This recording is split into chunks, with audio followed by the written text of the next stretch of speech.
No, I got her about 7:30, and then I just woke up Wow, lazy day. 15 minutes ago. It's my By the days way. off. I get to enjoy my days off.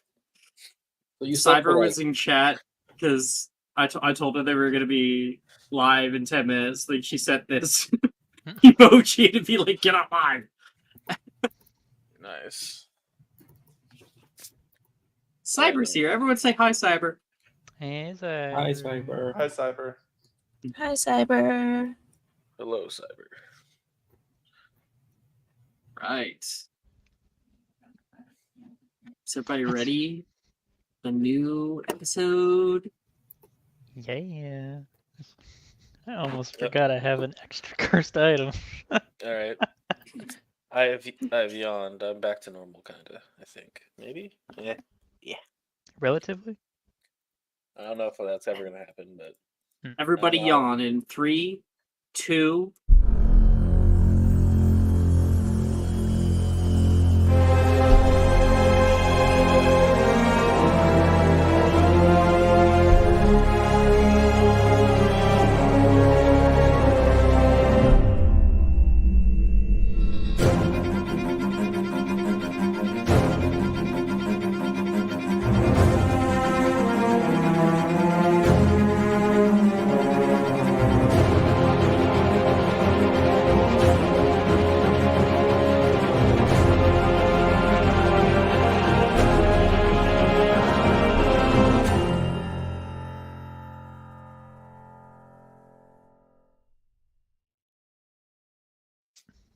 Oh, damn it! I forgot.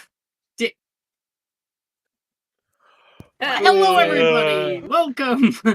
Welcome to Magic Mysterium Saturday Night, Session 1.5. Once I'm done with the 74th episode, then, I'll be doing all the polish, so I'll actually have this be, like, properly Session 2, and then Session 74 will be, like, 110 or something, I don't know. But, for now, it's Session 1.5. Still crazy to believe that the first time I ever ran this, I did Diagon Alley, the train, and the sorting, and meeting everybody in 4 hours. That's a little wild to me. Yeah, that's right. Jeez. Yep. That was... Groups No are replay. also like significantly smaller. Uh-huh. no Did it replay. feel quick, Sikrin? Or did it just feel normal? No, I mean, honestly, it felt normal, but then again, the last time I did that was Saturday night, I think. Yeah, it's crazy. I think it felt normal, but also it wasn't as many people and we weren't as comfortable as most of us have grown. So it was Too like comfortable, that first, honestly. Yeah, it was like that first D&D session where you don't want to like take the reins of a scene or anything. Yeah. I'm still not comfortable. I don't And know. now we're like, get out of my fucking way. Y'all scared me. Yeah, now I will push Sikrin to the side and then spit on her for a scene. Okay. I see how it is. All right. Well, I sent everyone music in the music category. No, I didn't. Did I put that in a different chat? I must have. You put it in Twitch chat. Well, I know I put it in Twitch chat, but I thought I put it in Discord. I just copy and paste it. I'm a little special. All right, everybody. Let us begin. The air is thick, the sound of a grand chorus, as you step onto the bustling platform of King's Cross Station. The scent of steam and the faint tang of coal fill your nostrils, an unfamiliar blend that signals the start of your first year at Hogwarts. To your left, the Hogwarts Express. It stands tall and regal, its scarlet paint gleaming under the station lights. The train's whistle pierces the air, a clear, sharp note that echoes up the high ceiling of the station. Departing for Hogsmeade Station, 5 minutes! A train worker dressed in blue yells from the engine. Around you, the platform is a hive of activity. Students clothed in their casual clothes and robes dart around, their excited chatter adding to the noise in the space. Parents, some with tears in their eyes, bid their children farewell. Owls hoot from their cages, and the occasional cat hisses from a student's arm. The platform is crowded, but not oppressively so. It's a welcoming sort of chaos, a symphony of sights, sounds, and emotions that marks the beginning of a new journey. Let's see here who we're going to start with. 6 players today. Tamamo. With a deep breath. When I say breast, damn it. Starting Fuck. off with me. Fuck. Ugh. With I a never deep- get started off with. I know. I just rolled. I rolled a die. Huh. With a deep breath, you hoist your luggage and step on the Hogwarts Express. The narrow hallway of the train greets you, stuck behind a long line of students trying to do the same as you. It's a tight squeeze that's made even more challenging by the students bustling about. The sight of worn leather and polished wood adorns the interior. As you push through the hallway, you pass compartment after compartment, each one filled with other young witches and wizards. Some are already deep in conversation, their voices a low buzz in the background. Yes?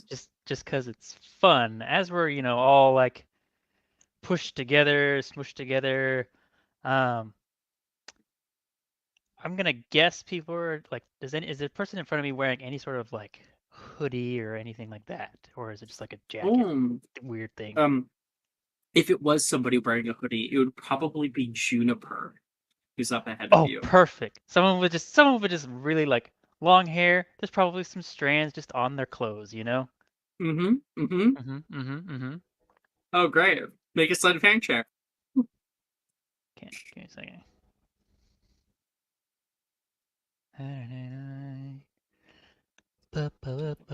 Sleight of You did hand. not go in this.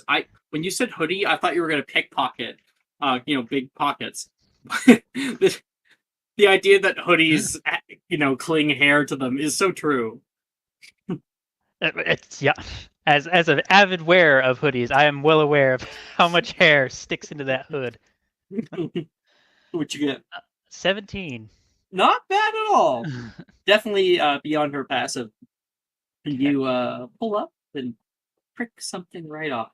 Okay. She kind of like swats at it like the fly for a second. Hey, and watch your continues hand. down the way. What did you say? I said, oh, watch it. Oh, sorry. Wait, you're that one girl, she says, seeing you. To find one girl narrows it down very little. Sorry. I was in a group in Diagon Alley. You look just like a girl I was with. Am I getting you mixed up with somebody? Diagon Alley. I wasn't there for quite a bit. I had my things picked up for the most part. Juniper, gets all very, very embarrassed, as you would on your first day. Uh-huh.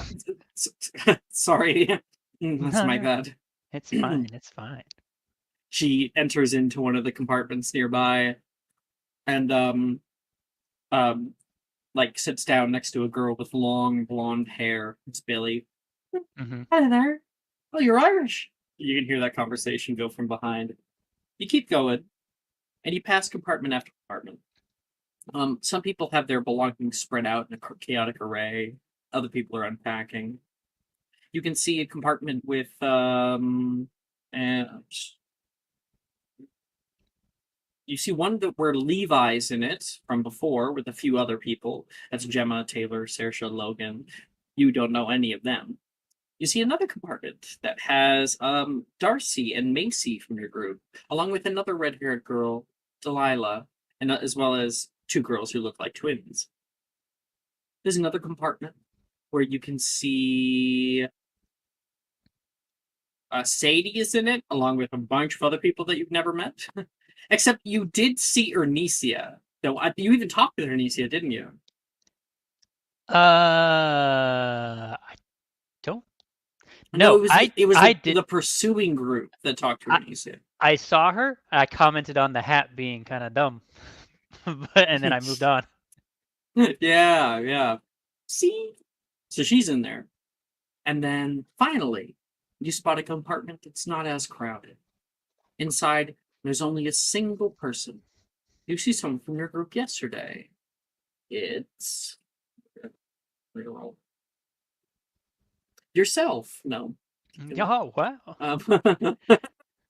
How weird would that be, huh? I mean, It's Okay. not Fan possible. meme pointing at each other. Yeah. It wouldn't be the first time actually in a game where you saw yourself. Maybe Jennifer was not wrong. Whoa. No, like Sikrin specifically has had the in-character experience of seeing herself, which is Yep. funny. it's great. You see Evelyn. Bookstore girl. We meet again. Bookstore girl. I don't have a name. Probably do.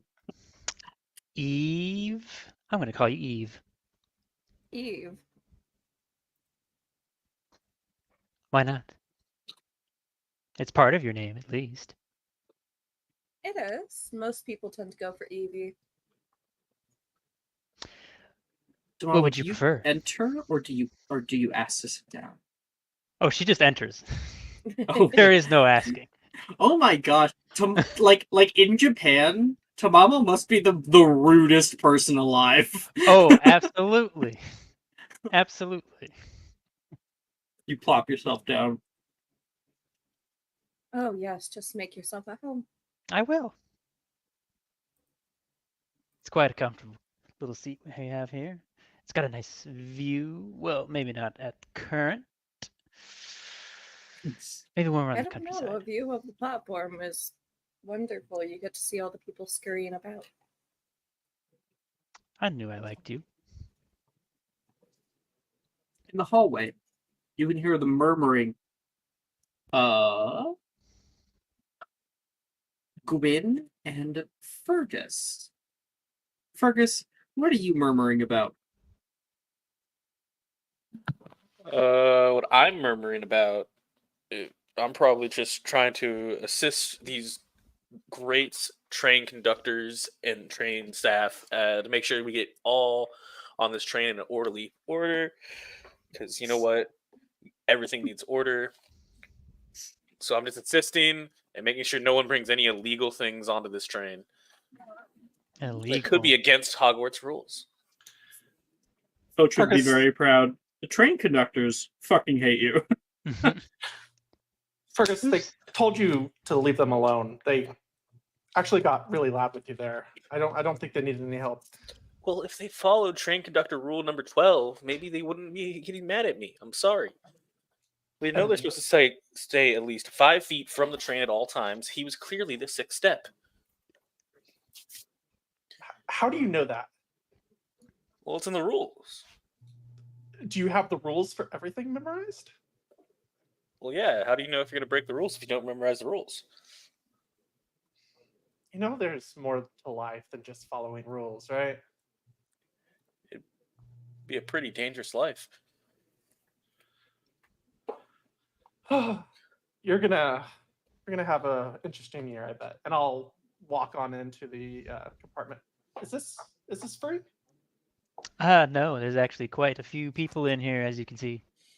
I'll There's just sit also on- a fee of 1 galleon per person. I'll look at you, giving you like a "come on, man" look, and then just plop on down. Oh, I can't afford that. I'm sorry. Fergus goes to move on to a different compartment. It's like, Fergus, come on, man. Whatever I whatever got will you do, rule breaker. Wait, I'm supposed to come back? I'm not a rule breaker, okay? I paid for you. You paid for I- me? Yeah. Did you get any money, Eve? I didn't get any money. I don't literally know what tossed money you you. galleons. Oh, did you? She will take these galleons and put them in her purse. It's for the candy fund. Yes. Oh, well, I guess if I'm paid for it, I can't. That'd be rude to walk away. Fergus will kind of just sit down, doing the most nerdiest, like feet together, hands on lap, just waiting. Fergus! Fergus! You can hear a voice trying to call over the crowd. Fergus, as you look out the window, you can see your dad is like being eaten up by the sheer amount of people out here, just jumping and waving. Dad, you're supposed to be on the train. I'm going to the back. I'll see you at school. Good luck. Good luck. I'll pull the curtain down. Oh, I didn't get to say good luck. Well, I'm sure he'll know I wished him luck to make it to the back. That's your dad? Yep. That Not is your the face grandpa. my son could love. He looks great for his age. What class does he teach at Hogwarts? Yeah, no, he doesn't really teach at Hogwarts. He's Oh. not a professor. Oh, He's actually People- better than a professor. He makes sure the whole school's safe. oh, so he's like a police officer? Not really. Like, he cares for all the students, make sure that they're all safe and that no one's gonna get hurt. Honestly, probably the most noble job at the school, only under the headmistress, I'd say. Yeah, that he answers only to the headmistress, second to the headmistress. Pretty Mhm. much just the best. Honestly, they're much better than a few others. Oh, what is his job title then? I'm really interested. Oh, Do tell. well, it's clearly if you're going to be the guardian of the students, you have to be known as the caretaker. He takes care of everyone. Just a noble job. Oh, so like a janitor? That is part of his job, yes. Hmm. But He commands an army of house elves, so he leads them very nobly. He there's a lot more to his job. Okay. How Oh, gallant of him. Well, thank you. I think Gwen is gonna go outside and like look outside the window because she lost track of Cass and doesn't know where she went. yeah, Gwen, like, Tamamo, you're looking out the window and you're like, he's still there. Gwen grabs the thing and pulls it up, and you open up the window and are looking out at the crowd.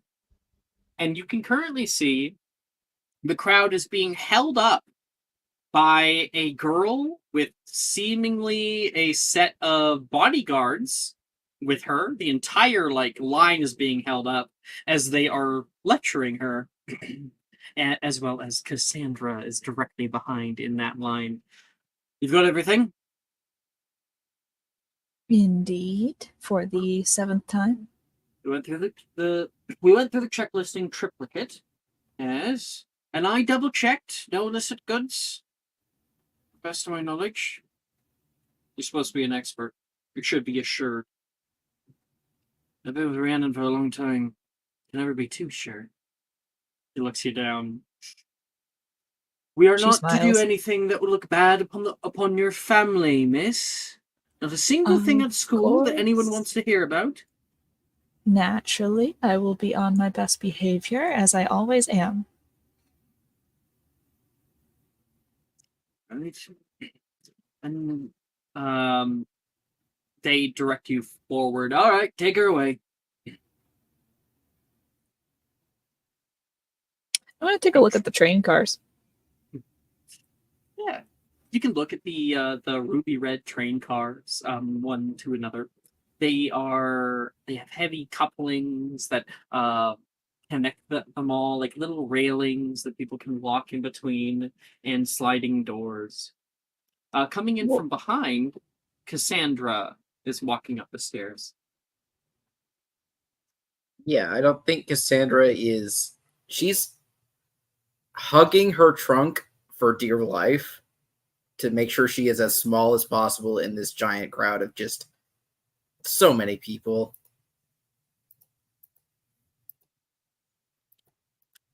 It's not her best day. She looks more frazzled than normal.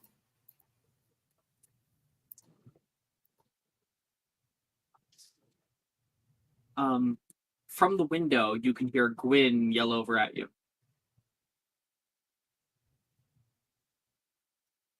Gwyn? Yep, sorry, I was double muted. Cass, I lost you. You see me like waving my hands. Oh, I think she just like waves her hand really quickly and tries to figure out the math of being inside the train to get to where Gwyn is. Yeah, they're like fifth on the left.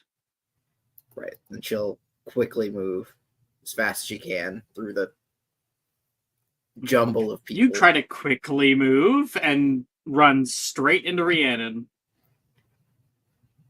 Bonk. Sorry. Oh, you're one of You're one of those girls that was in that group back in Daigen. Hi. Yeah, it's me. And Rhiannon like kind of like turns on her heel and then like gets really too close to your face. Why are you looking at me like that? You have very pretty, memorable eyes. What was your name again? Cassie? Cassandra? Cassandra. Very austere name. Well, Cassandra, if you're gonna run into me, then we might as well go in together. And she'll like grab the side of your arm and like kind of pull you into the car. It's not fight. It's too terrifying to do that. Sorry, can you repeat what you just said? She doesn't fight being dragged in. Oh, okay. Doesn't fight. She's Gotcha. too terrified. I heard fight. I'm terrified, too terrified to do that. And I was like, you're gonna fight her? No. She's not fighting being drugged. Okay. You guys move along the way, and Cassandra, you can see Gwyn entering in from the hallway, beckoning you guys forward. Gwyn, you see that Cassandra has a friend. Oh, hey! Oh, you met somebody. Me and a bunch of others are in this compartment over here. If you guys want to join, we still have space. Do we know? And she like peeks in. Oh, we would love to. And she like kind of swings her arm forward to like kind of push Cassandra in front of her and then lets her go. Cassandra absolutely beefs it on the ground. Because she was not holding herself upright. She was using Rhiannon as support. Yeah, you kind of land. It was a boot. You land onto Evelyn's lap somewhat. Evelyn like raises her book like she doesn't want it to get dirty or wet or anything. And she'll look down with like a raised eyebrow. Can I help you? Sorry. She'll back away and like find a corner and just shove herself into it. Whoops. I guess I don't really know my own strength that well. Apologies, Cassandra.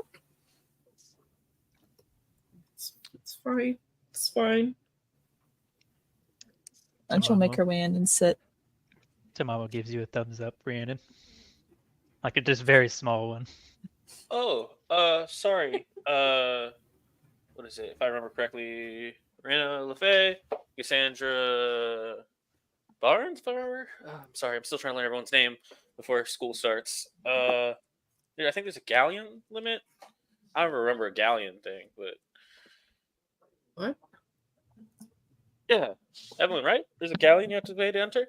Right, it's 1 galleon per person. Put it on my tab. I don't have any money. Well, I'm sure Gwyn could cover you.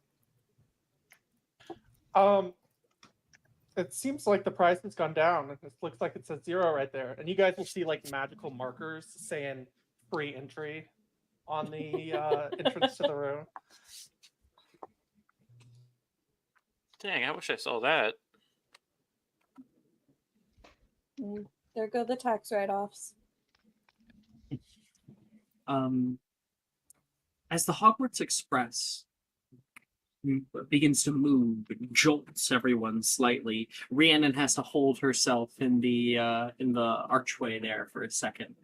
Rhiannon, are you entering to sit down?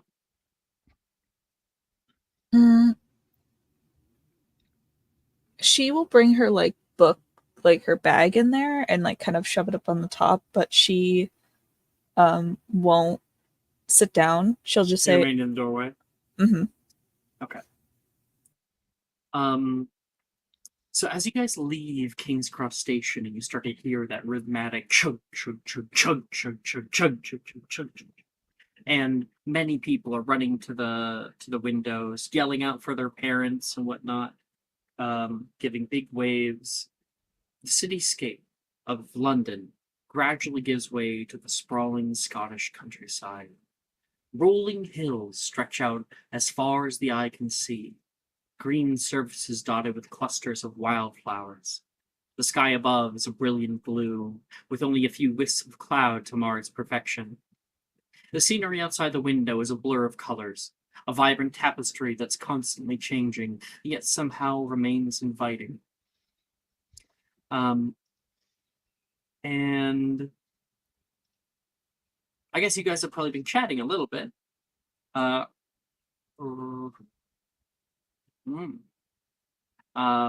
Rhiannon, seemed like you wanted to do something. Yeah, she is going to like excuse herself to go to the ladies' room.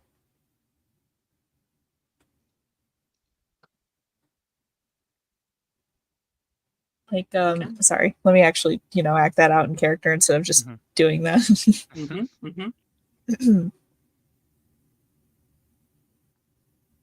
Oh, would you look at that? I need to go touch up my makeup. I will be right back.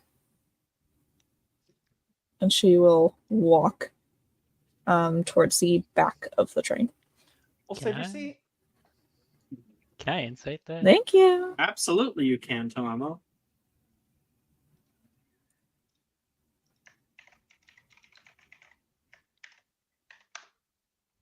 It's a 19.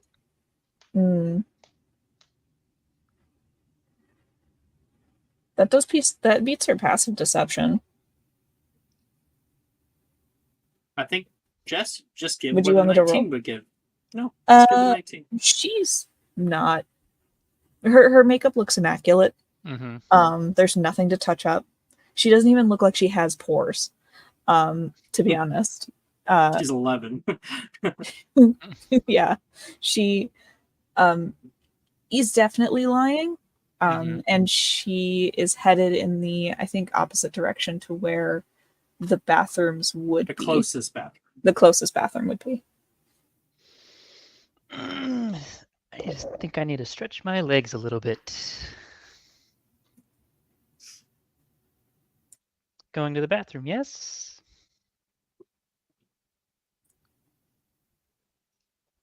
Oh, she's asking me? Yeah, I'm thinking like Tamamo gets up, goes into the hallway just as you're moving, and then says this to you. Indeed. Wonderful. I have no idea where it's at. English trains are very foreign to me. Much smaller. She kind of like has this smirk about her that she knows you were lying before. Very subtle way. A knowing smile. Well, why don't I show you where the best bathrooms are located? Oh, I would love that. And she like kind of hold her arm out to like link arms. And continue down the hallway. Rhiannon and Tamamo head off together. As for everyone else, you hear the door to your train car open down the hallway, probably Rhiannon opening it. And then you can hear, oh, sorry, let me just get around. You stand right there. Okay, good. Thank you. Would you like anything? She says to Rhiannon and Tamamo as they're heading past. This is the Charlie? Charlie lady, of course. Charlie lady? Yeah. Okay. Tamamo actually like looks at the cart and like looks at everything. I've never had any of these. What would you recommend? Personally, I love the exploding bonbons. They're my favorite.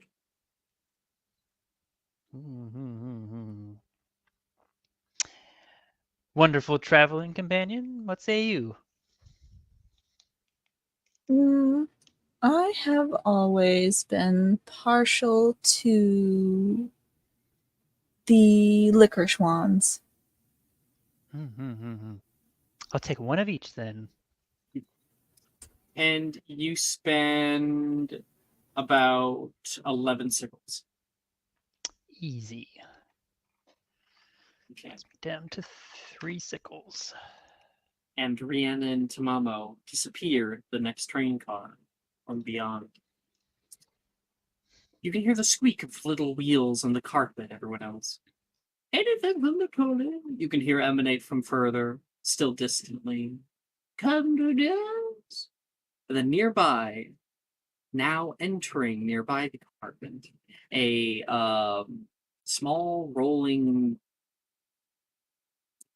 array of different kinds of sweets.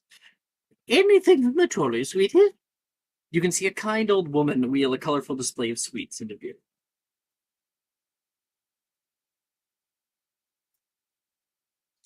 Oh, I don't need anything, but thank you.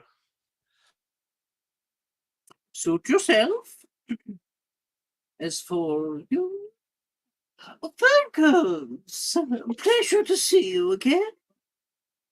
Oh, the pleasure's all mine. It's your first year, is it?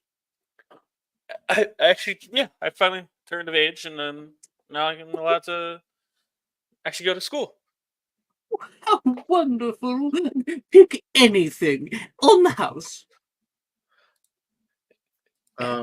Anything? One of anything. Yes. While she's distracted with Fergus, can I try to sleight of hand to steal something? Yeah, you can Like try. that? Look, she doesn't have any money. She wants something. Gwen doesn't want anything. Make a sleight of hand check.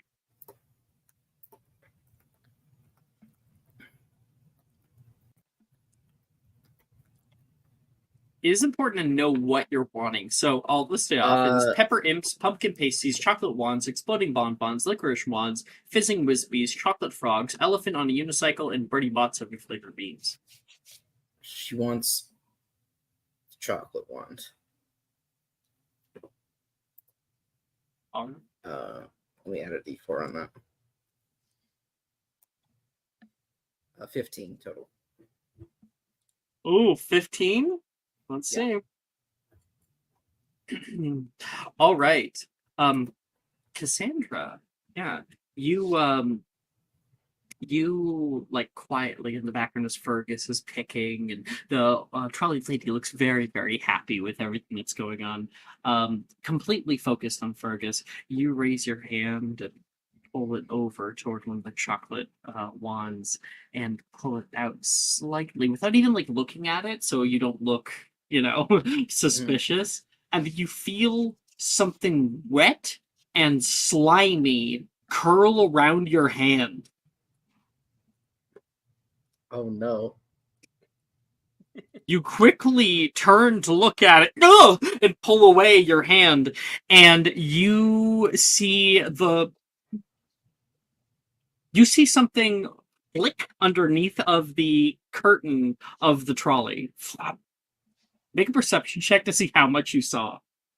God, and I know I don't have good perception. We're gonna see. I definitely saw what you just did, though. Stealing from the 9? 9? Yeah, you have no idea what just touched you. What that was. But it made you drop whatever you were. whatever you were trying to grab. Hello there, dear. Sweet tooth, do we? I'll take one of these. Ferguson's gonna grab a chocolate one. Perfect. She'll hand one over toward you. Cassandra, you're like holding your hand, still kind of freaked out. I don't know what that was. Ma'am, as friends of Fergus, do you think we could get something for free? I've known Fergus for a great many number of years, especially his father. It's a one-time thing only. Here, how about pumpkin pastries? She gives you the cheapest thing Sure. on the trolley. I'll take it. Could I get 2 chocolate ones, please? Absolutely. There'll be 12 sickles. She'll hand over the sickles and then hand Cass a chocolate wand. I was also gonna hand Cass my chocolate wand too. That was gonna be fun. Yay! 2 chocolate wands for the price of trying to Fergus, steal. you like look up because you're gonna give Cass chocolate wand, and you kind of are caught like a deer in the headlights because Evelyn is already doing it. Evelyn? She doesn't like make a big deal out of it. She just kind of like holds it out to Cass and like puts it in her hands that are already being held out and looked at because of the thing. Mm-hmm. And she doesn't say anything, just goes back to her book. Fergus is kind of caught unawares. I think Cassandra just nibbles on the tip of the wand. Sort of like a rabbit. Well, Good luck, least- Mr. Filch. Can I get some more of those cheap ones? How much do those cost exactly? Pumpkin pasties? Yeah, Yeah, they're 2 sickles each. 2 sickles. Yeah, I'll grab 2 more of those. I'll grab like 35 of those. How much is 3 galleons worth? No, I'm sorry. Jesus Christ. I'm Yeah. just fucking, I don't Yeah, have we that. got I some just got, I have enough for like 4 maybe.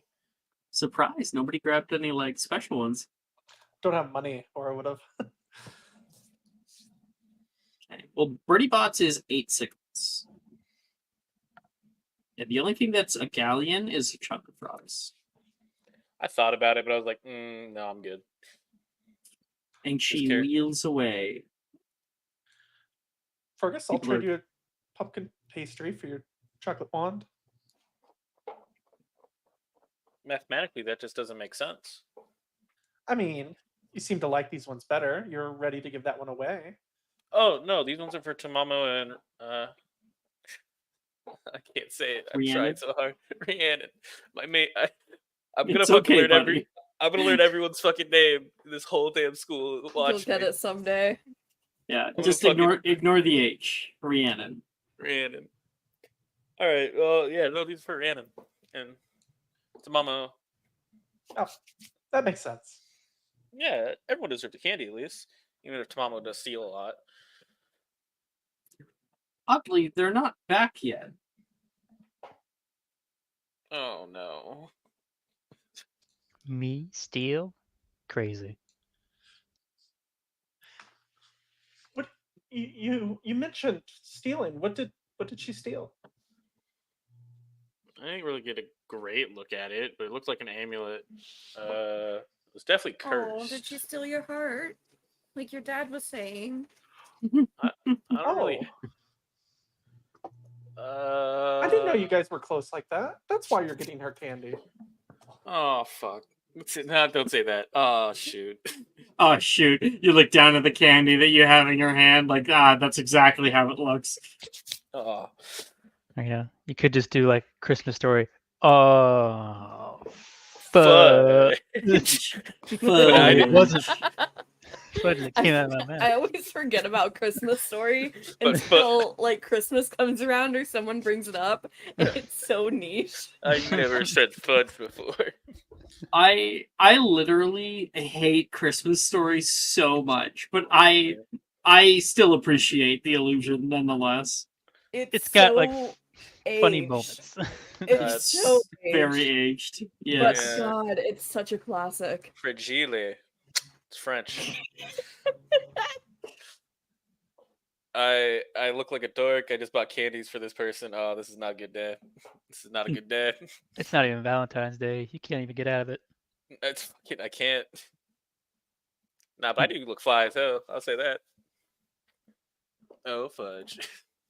No, she stole a amulet from Borgin and Oh. Burks. I'm sure she did, but if you're nervous talking about girls, I'll leave you alone. Oh, I'm gonna get gaslit this entire campaign. Yeah. You made the character that's supposed to be gaslit. That's your fault. I know, that's the jokes. Evelyn, what's the name of your book? It is Advanced Transfiguration.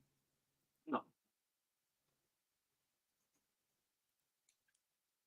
I hate to be that bitch and be painfully uninteresting. I said damn because it's not uninteresting. It's a first year looking at advanced transfiguration concepts. That's like We're seeing an gonna take- 11-year-old looking at like particle physics textbook. We're gonna take Evelyn to a concert, and she's gonna be so annoying because she's gonna be like Stop. reading She's gonna Jane read your book. Austen She's as gonna Harry read your book. Styles performs in front of her. Yeah, and then the spotlight's gonna like fall on me, and he's gonna be like, "You, Dad," in the crowd. What? Guys, this is a 21 plus concert. We're not supposed to rub off the X's. We're not supposed to drink yet. You gotta keep the X's on. That was quite the accent that you pulled out there, Brooke. I Never heard that from you. Do you remember the haven't Harry heard my Styles Harry bit? Styles voice? Do you remember the Harry Styles bit back from Wednesday night? No. Your Neve got sold to. Yes. What? I don't Do you remember that at remember all. that? You don't remember? It was like distinctly like it was one of our stupidest bits where you're like, Neve was holding a book and she like tucks a hair behind her ear. She's like, "Who are you?" Oh my god. I vaguely remember this. Wait, was that one of the times when you were like pretending to GM? It was like vaguely kind of like that. It was like during the party session at the my in the God. room of requirement. Christ. There's a little knock at the door. Hi.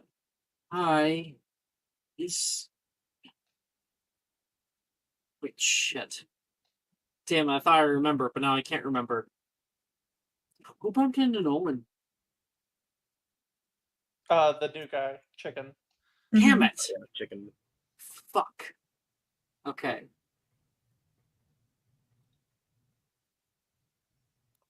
Damn it. A blind assailant? This man needs help. Trying to think here.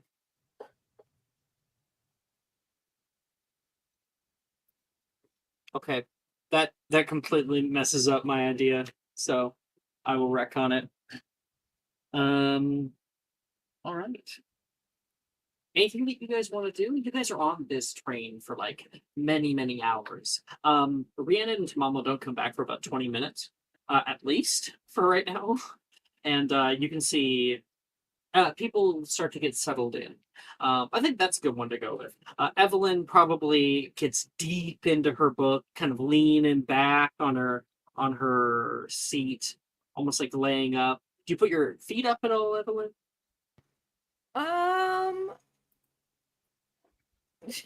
No, I think mostly she's like very good posture as of now. But as the train ride goes on and it gets later, she slowly starts slouching more. Mm-hmm. And it slowly grows worse and worse. Like, are we talking like you're easing into your seat? Or are we talking you're like bent over your book? Like leaning back, holding her book above her head. At one point it looks like the book is like laying over her face. I love that. Gwyn, what do we see with the montage of you as you pass time? I think Gwyn is sitting next to Cass, and I think Gwyn knows that the snakes are in Cass's like jacket or whatever. So I feel like I'm just like I taking forgot about that. taking parts of like the pumpkin pastry and like feeding it to them, not knowing whether this is what snakes should eat or not. I don't Just, think a snake would eat that. Oh, I think if Cass like sees you leaning down, they're like, no, they like live things. they don't like sweets. Everybody likes sweets. No, What do you? they feed can't them? taste sweet. What do you feed? What do you feed them then? Eggs, toads, mice have- sometimes. Do you have any of that on you right now? I want to feed one. Don't get bit. They're kind of, well, not venomous, but Nidhogg, if you bite, Sandra, your hand will as you and slip. Gwyn are talking, you look up to see Fergus and maybe Evelyn, but especially Fergus, who is looking at you like weird. If you guys want to be with the snakes, you might want to get away from Fergus. Okay. Evelyn has, I like, also partially have to go to lifted the her bathroom. book. Goodbye. Yeah, Oh, me too. What did Brooke say? Evelyn has like her book partially raised so that only her eyes are showing. And it's like a raised eyebrow.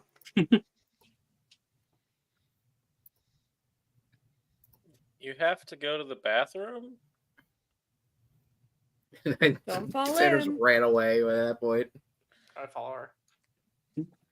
Oh, I was Girls gonna are invite, but weird, know what? Fergus. It seems like everyone wants just to go to the bathroom. I don't know. Or Must be a wants to get party in away. there. Maybe it's bigger on the inside. Has to be bigger Um, on the inside. Maybe you should go explore and leave me to peace and quiet. I'm just gonna finish what's in my book of the student attendance roster. Is that what you're doing? Roster? We haven't even started yet. Yeah, I have the student attendance roster where it has all the names. I gotta learn everyone's names before first year starts. Wow. Fergus has like the classified documents of like everybody's transcripts. Wow. Your father gave it to you and told you that you had to learn everybody there. I have to learn everybody and everything that is on this fucking If document. Evelyn sees that, she is immediately going to sit beside him. I need you to mean- look for someone. She has like black hair, ponytail, pale skin, horrible literary takes. Oh, Drusilla. No, No? Black hair. pale skin and a ponytail. Sorry, I'm still trying to remember this. Janice? Janice Everdeen. Is that it? Give me her Or file. Everdeen. No, that's against the rules. Give it to me. No. What, Nick? Would you like to make a wisdom save? A wisdom save? Oh, yeah. Yeah, Nick, make a wisdom save. Oh, that's You're a like, no, wisdom that's check. against the What can I rules. do? Evelyn's like, give it to me. And there is maybe an effect. Let me find. Oh god. Can I? Will it roll, please? Or no? Am I crazy? Oh, the All right, website's let's- still not working. Yeah. Website doesn't work still. Oh, Yeah, you gotta use Avery. I'm just gonna use Avery because Avery's Mike's awesome. been on vacation. He hasn't been able to fix it for me. Been relaxed. That's always good. People need to relax. I need to save. That's not where I need to go there. That's a 20. The I 20. made it here. Yeah. Yeah, that beats Nice. my DC. Yeah, she's Evelyn. You're like, give it to me, and you try to like push out that effect, trying to get what you want. And Fergus like pulls the thing away from you, hugging it close. These are private documents I can't let anyone else see Then why do you have them? because they're private documents and I got them. I'm Oh, supposed to you learn have a them. certification to look at them? I do. You've been from the father. deputized. I've been deputized By who? by our esteemed caretaker. Oh, so you're contributing to nepotism now. I see. I see. You are contributing to the corruption of Hogwarts. I don't think Fergus knows what the word nepotism means. That's a $3 word, you know what I mean? Evelyn is like, everyone here is fucking stupid.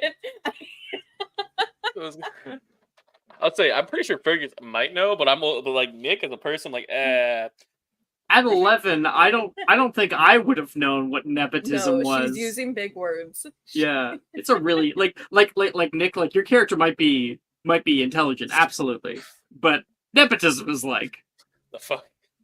what the fuck?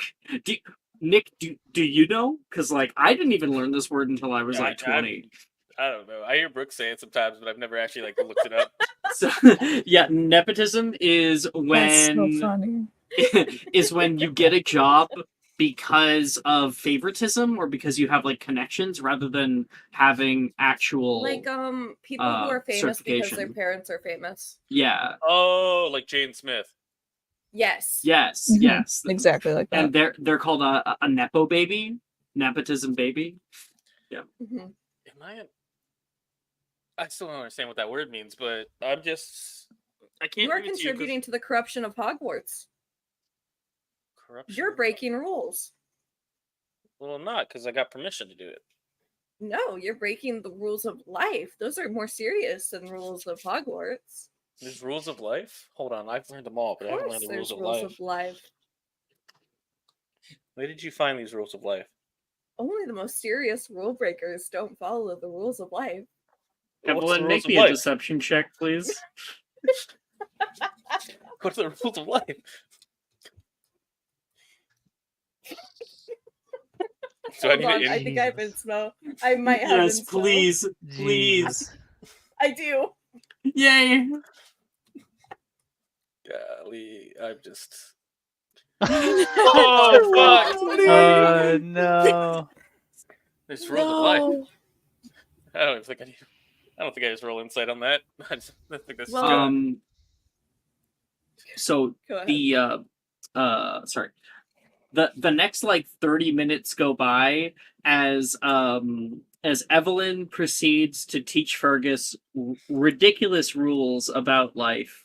I think there's I do have like the bro code, which is a bunch of odd rules. I can make shit up. Yeah, I think it's the rules of life are what Evelyn wants Fergus to abide by, so it has to be things that Evelyn's just made up.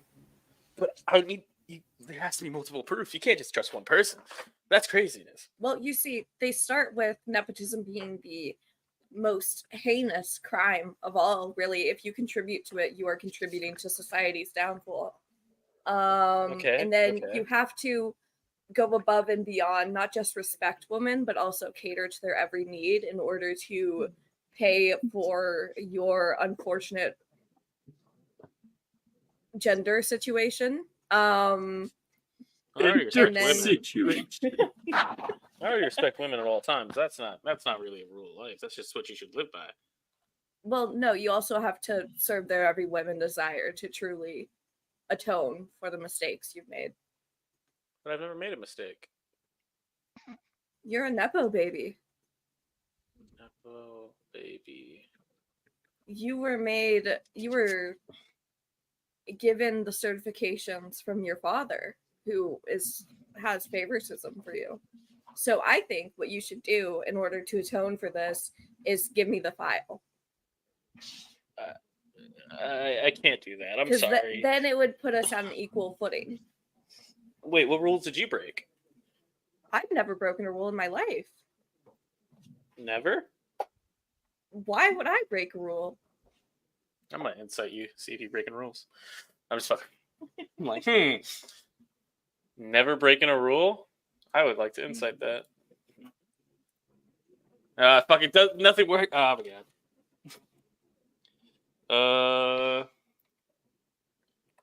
I don't know. I don't know if the insight or anything like that. At the 23 to insight you, have you breaking rules? You gonna lie to me and say you didn't assist an accomplice in stealing something? 23. She might be fibbing a little bit, but there are definitely rules of life, and Evelyn seems to know them. This is a topic that you're going to have to brush up on.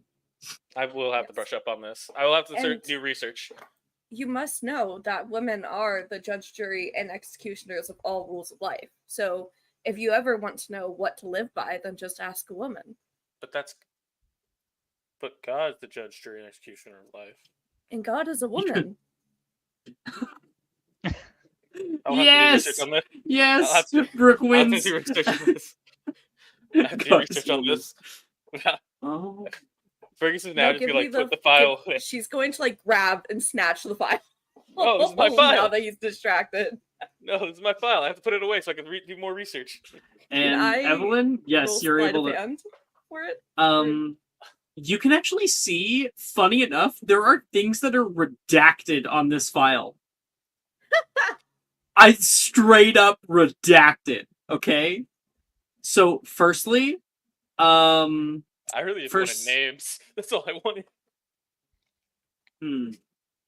Yeah, there is like a name of father that is redacted, and there is an answer that is written underneath. I don't know his fucking name. But it is the name of her stepfather. That's put underneath of the redacted one.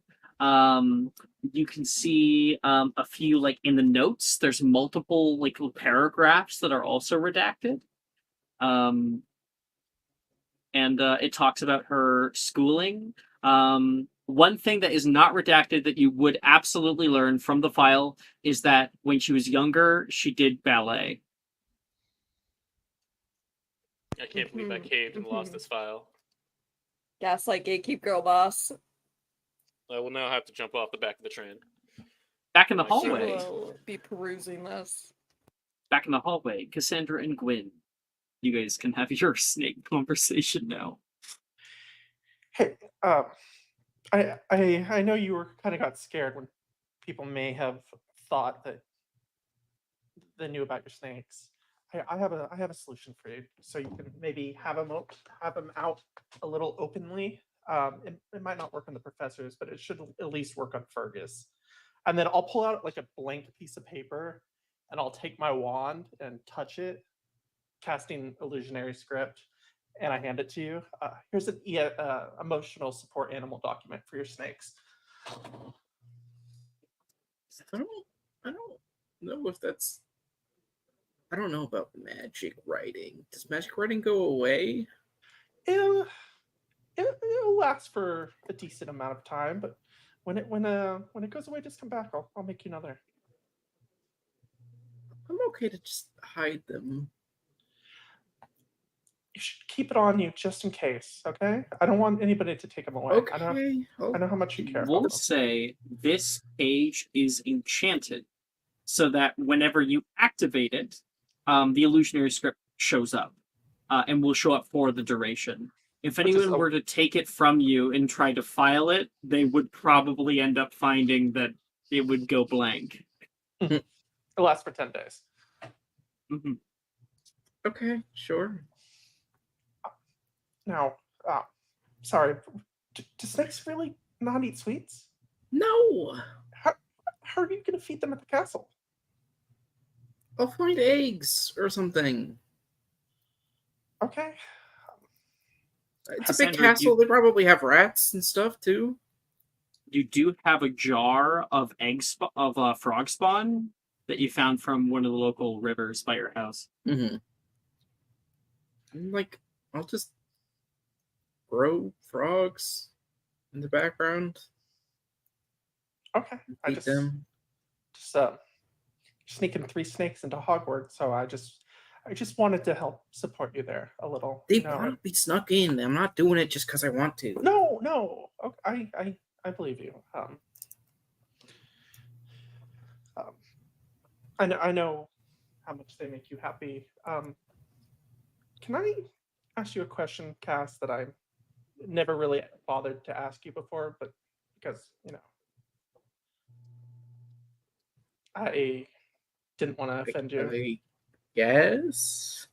Can you actually understand these snakes? Can't everyone? No. I can't understand snakes. I mean, I guess, yeah. Like English? Sometimes. Maybe it's something magical that I just don't have. I don't know. I always thought you were just talking to them because you liked them. I didn't realize you could actually understand them. But they talk back. That's good to know. Mars is a little mean, but What is he's your hungry a lot of the time. what is you had one when I saw you, right? What's that one? Yeah. That one's Nidhogg. Oh, what does your adopted family think of them? Did they like snakes? I was just at the foster home. I didn't get adopted. Oh, you didn't get adopted. Oh, I'm sorry. I just assumed you got adopted after I did. No. Gwen feels very awkward after bringing that up. She's Yeah. I'm gonna go sit back in the room. I should feed them so they don't jostle when they wake up. Okay. Well, I'll be in here. Okay. I'm gonna actually go find that bathroom.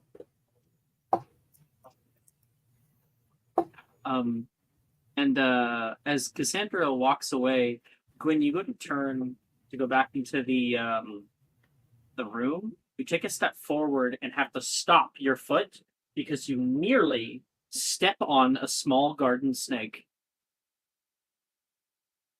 You can hear Cassandra already leave the train car, and it just it must have gotten out of her pocket or something. Does it look like one of the ones she had? Yeah. I'll try and pick it up. Down. The garden snake, of course, it's not going to bite you. They don't bite. And it slithers around on your hand. Make a magical creatures check to see if you can keep it. Mm-hmm. Or if it gets away from you. Oh no, I don't want that to happen. You said magical creatures? Yeah. Sleight of hand or magical creatures? I'll do magical creatures. 17. Solid 17. Yeah, it tries to slither away, and you're like, oh no. You take your hand and kind of do that treadmill motion, and it eventually curls up around your fingers. I'll say, okay, no. We can't let anybody see you. And I'll kind of put it in my jacket, kind of like how Cass does. It's a weird feeling. You don't know how Cass does it. Because once you put it in your breast pocket or something, you can feel it slithering on your chest. You're like, oh, that's weird. I start thinking that she's probably gonna freak out when she notices it's missing, but I'll be fine because she'll just come back, and then I'll go into the train compartment. Okay. Rhiannon, Tamamo, cutting back about 30 minutes. Rhiannon, what the fuck are you doing? So Rhiannon is passing several bathrooms at this point. She's going through from car to car, passing older students and all of that, until she specifically is getting to further back in the train. You get to about the 4th year train car, and as you guys are walking together, one of the doors swings open, and you nearly walk straight into a tall girl with blonde pigtails. Turns around, looks at you. Whoa! The 1st year train car's back that way. Very astute observation. Thank you. And Rhiannon will like brush by her. Okay. She's like, bitch.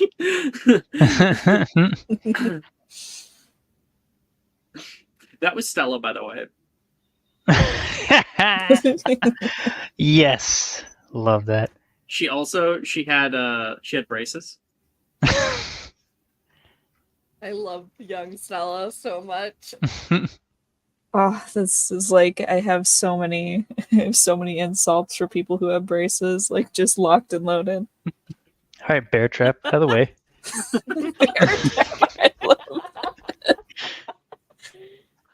Oh, got You don't called that. actually say that, Tamamo, do you? No. That's a 4th year, man.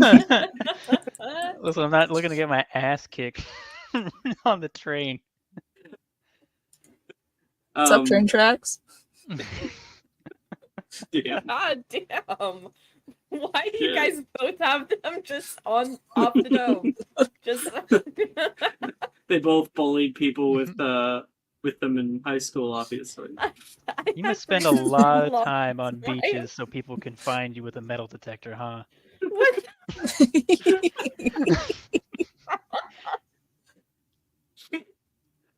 Oh boy. Okay.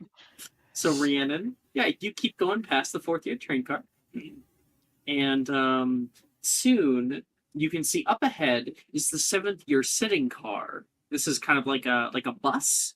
Think of it's set up like a Greyhound bus. There is many rows and rows of seats, and it's some of them that face each other with like tables in between.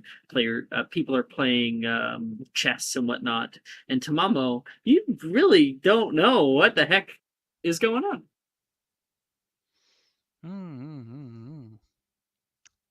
Seeing this train is very lovely, though I do wonder where we're exactly going and doing. And she'll kind of say this as we're like crossing cars quietly. Are we like in the sitting room, or are we? No, you are. We're looking at it outside it. Yeah, so you're like peeking up through the glass, where you can just barely see. And she will turn back to Momo. Okay. See this coupling right here? Yes. See how it looks very similar to the other couplings, but this one is noticeably much weaker than the rest. It's a little bit rusted. They haven't done some maintenance on it in a while. Mm-hmm. Very likely they mean to replace it this year. I see. Well, what's your plan for breaking it? I'm assuming you want to break it. Of course. That is the 7th year compartment, and behind that are, I think, teachers in storage? The caboose. The caboose. Mm-hmm. I would like to take our sorting ceremony, in a little bit more of an intimate environment. And maybe at our own pace. Give us some time to look around, see the sights, rather than getting shepherded in. So, and she pulls out a set of Weasley's explosives and a rope. Ooh.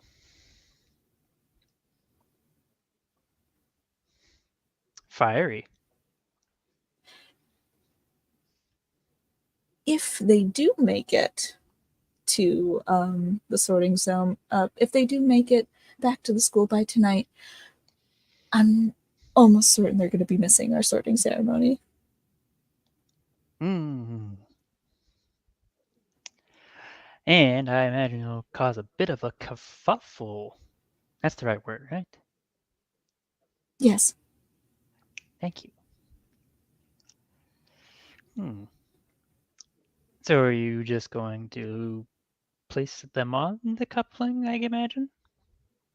Yeah, rope them on the coupling, light it, and then run. I do have some Peruvian darkness powder on me. I mean, And she kind of like looks down at the coupling for a second. Mamo, make me a Mhm. perception check. Let me check.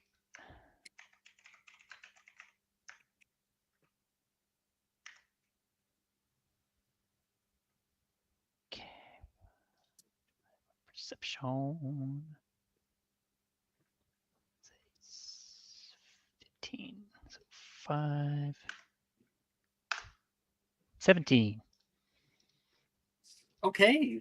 With the 17, as you guys are, in between train cars out here, looking down at this moving coupling and can hear the wind passing by, you glance back at the train car and then double take because you can see Mr. Filch, who's currently walking through the train car, ready to go meet his son. Oh, we might want to hurry, my friend. Oh, let's. Mr. Rules Lawyer Senior is on his way. So do it now and do it fast. Yes. Excuse me, pardon me. If you'd rather, you have the proof. I have. So I am foreign, obviously. You can tell. I have actually already started school in Mahotokoro. I At least Did a 3 little- inches between the two of you. Break it up, please. He gets distracted by 7th years being too cuddly with each other. Cool. I'm I- going down and I'm going to start roping some stuff. Hold on, wait, hold go on. ahead. Sikrin's saying something. I have a little bit of research done. I haven't really cast anything just yet, but I think I got the wand movements down as she kind of pulls out her wand. And I'm going to attempt to cast Bombarda because that's one of my research spells. Should I rope the explosives for like oomph? Do you think a bombarda will do it? Ooh, Bombarda with the explosives be extra big. that might blow a hole in the compartment. This is looking a whole lot like 6th year. Well, some people don't know about that, but just take this as foreshadowing.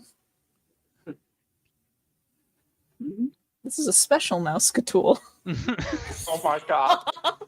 Get the fuck out of here. Special mouse tool that we'll use later. Oh no, we're using it now. Okay, Rhiannon. I guess what do we roll for rigging an explosive? You know what I mean? I don't know. It's just like a bunch of explosives I'm gonna tie around this coupling. With spellotape. Yeah, I guess. Yeah, that works. I don't like acrobatics because you have to balance between the two train cars in order to bend down and Sleight of hand for dexterity. No. I will, if it's acrobatics, I will assist you. I'll give you the help action because I'm proficient in it. Cool. I'll just be Come on, using it to okay. steady you. Yeah. All right, that's fine. I have a +4, so it's not too bad. I'm not proficient in it though, so. Saturday night advantage. Dirty 20. All right. Yeah, with a 20, you are able to get down there. You can hear Filch yelling at some kids, and you start to tape it all up from below. And just kind of jerry-rigged, there is what looked to be tiny sticks of dynamite almost that are placed together. These are supposed to be lit, slowly with a fuse and fire up into the air like a Roman candle. You're about to use all of them at once. Rhiannon, you nearly fall over. Tamamo grabs you and pulls you back. Careful now. I wouldn't want to lose you at 11. Well, at least I'd go out with a bang.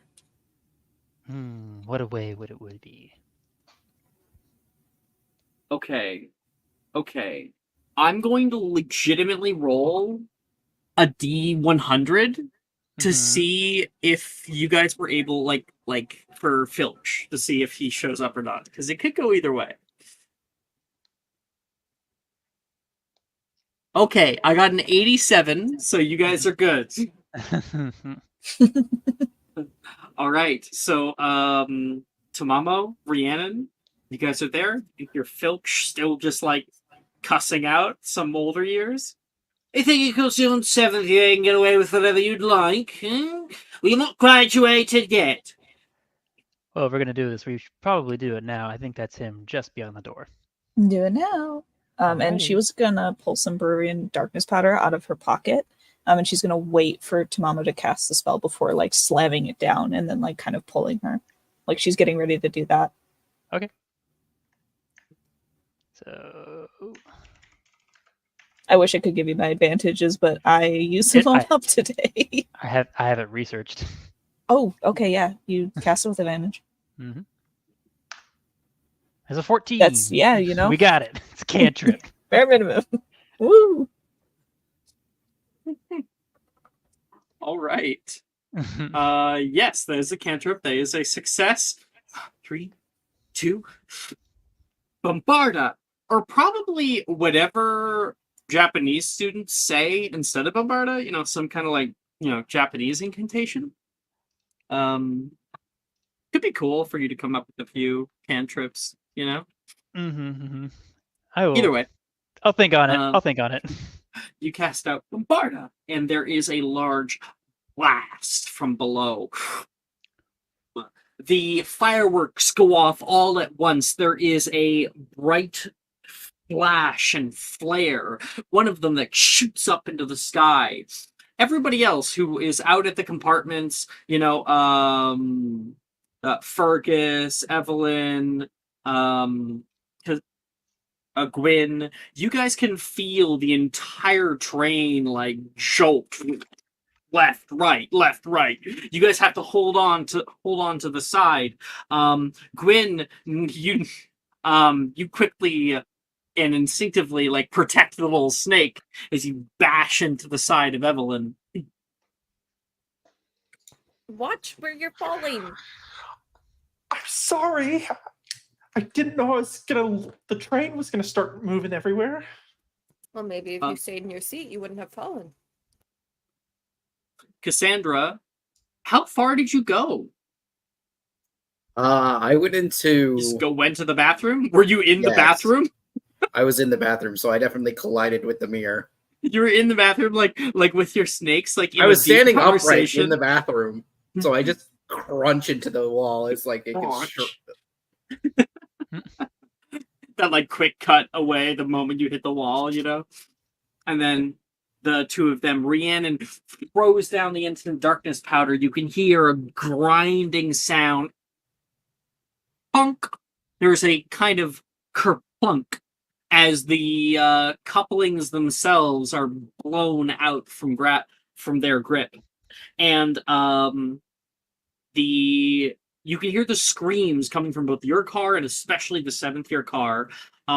Professor Filch pulls open the door as Rhiannon throws down the darkness powder. And you can... Well, the audience can see, because you guys can't. For Argus, looking out at the rest of the train, looking down at the coupling.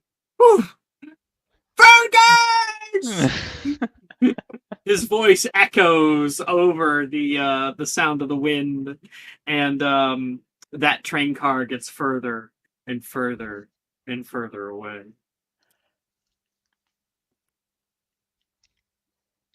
You guys are walking through the hall, and then you see Cassandra exit a bathroom, and Cassandra, is holding her head dizzy. Yeah, I Bit of a think headache. Cassandra has a forming bruise on her forehead.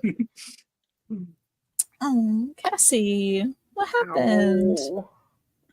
The train shook and my head hit the mirror. Oh, You didn't poor walk- mean train. Her hand Black is cat also didn't a walk across little for you. swollen. Oh. Unrelatedly. Got bit. I did get bitten. I mean, I was know middle of feeding Nidhogg, so my fingers slipped up and hit his back. every thing. snake owner I know will go on for a good 20 minutes about Oh, so this is when he bit me here, and this is just a small nip. Exactly. Mm-hmm. So her thumb is pretty big. Sigrin, you're trying to say something? No, I'm just saying. Didn't have a black cat cross in front of you today, did you? No. You must have terrible luck then. Do you guys know what the shaking was? Couldn't say. It's quite loud, though. Well, these old locomotors, they do have their problems. I'm gonna go sit down and see if there's a seatbelt. You guys arrive back at the train. There is like one of the train conductors, like, excuse me, pardon me. They're like moving through the hallway past you. You check what that was. And you guys arrive as like Fergus, you're just coming to from the major blast. Wait. Can I do a brain blast real quick to see if I understand that something bad just happened? Oh, you know something bad happened. The entire train car shook. Oh, I'm gonna run that way then. Ooh, watch it. Well, he was knocked out. I'd like to think me and Evelyn are looking at like his like information on the students. please don't. No, I didn't say he was knocked out. I said he was Oh, recovering. Okay. Yeah, everyone Same. was recovering. Please don't look at my information, please. It's nothing So- even crazy. It's not even that important. I just want names, just so I can remember everyone's name. Back to it, Fergus. You get up and quickly go to run and run almost Yeah. straight into Mamo in the hallway. I'm just grabbing like my bag, everything. Are you Can two I- okay? She looks over herself. Do you guys know anything? Perfectly. There's a bit of a shake. Okay, good. All right. There's Katie for you guys Fergus? inside. Make me Yes? an investigation check really quick. All right.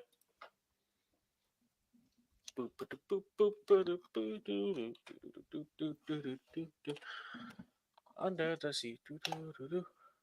I'm gonna use an inspo on that because I want to be good. Hopefully, do I have one? I don't even have one. That's funny. Never mind. Wow. Okay. With an 11, here's what I'm going to say. You do notice there's a bit of like white something on Tamamo's shoulder. It's ash. And you notice it, but there's no connection that's made. All right. Just be safe. I'm just gonna like brush this like the ash off Tomo's shoulder. It's like, oh, that's. No. You All right, got I'm just little gonna go run. schmutz. Yeah, I'm just gonna run.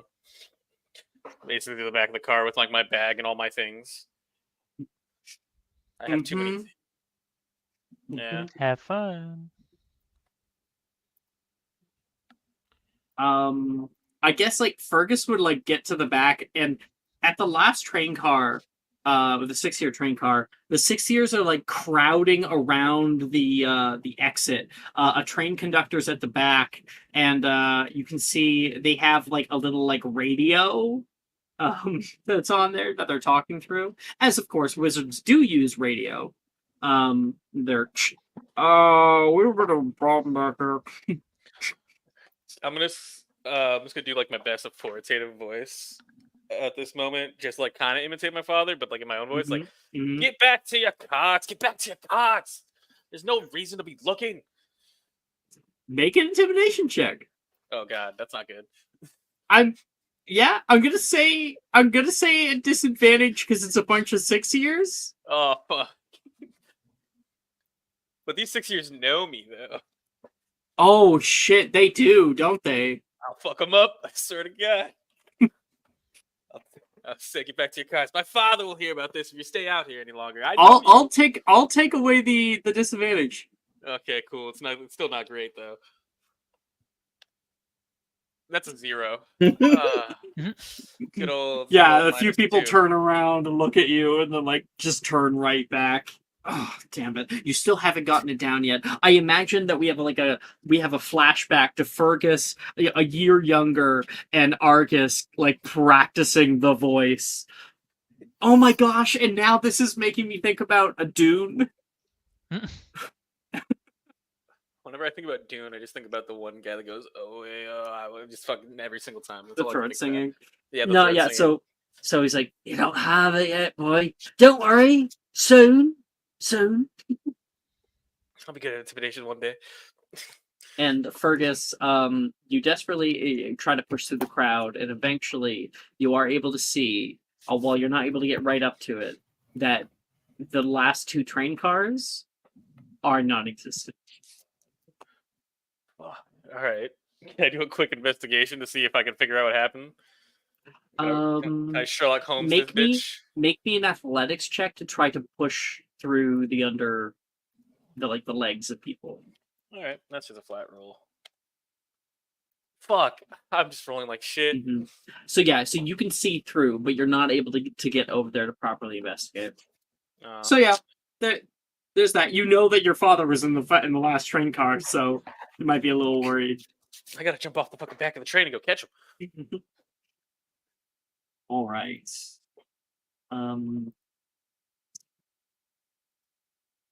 I think I need to go on break so I can contemplate what exactly is going to happen here. The ramifications of your action. Look what you guys did. I never joke about derailing trains. Everyone knows this. I'm shocked. If I had a nickel. All right, 10 minutes, everybody. 10 minutes. Are you looking for that perfect gift for that tabletop role player in your life? For that podcaster? For that little sister that keeps going on and on about shiny math rocks? Well, look no further. OBP Musical has you covered. Original theme music for your characters, worlds, podcasts, and more. Has your bard written lyrics about a party member's tragic demise? Let us compose to them. Or better yet, let us write those lyrics for you.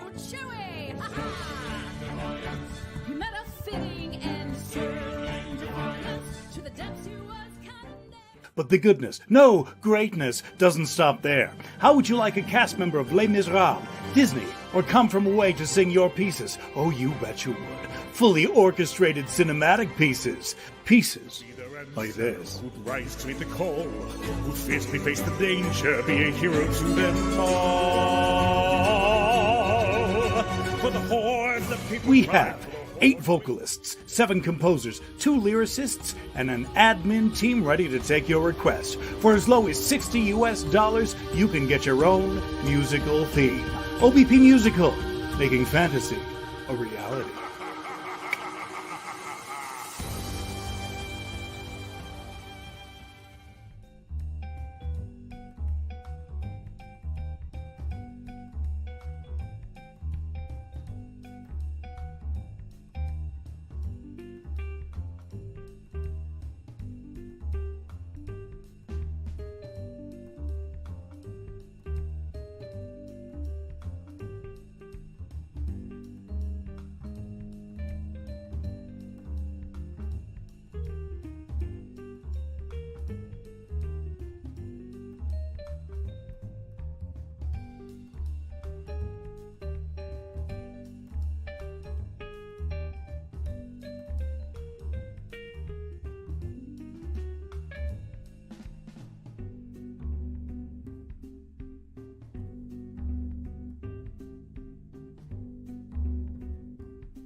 Hello, everybody.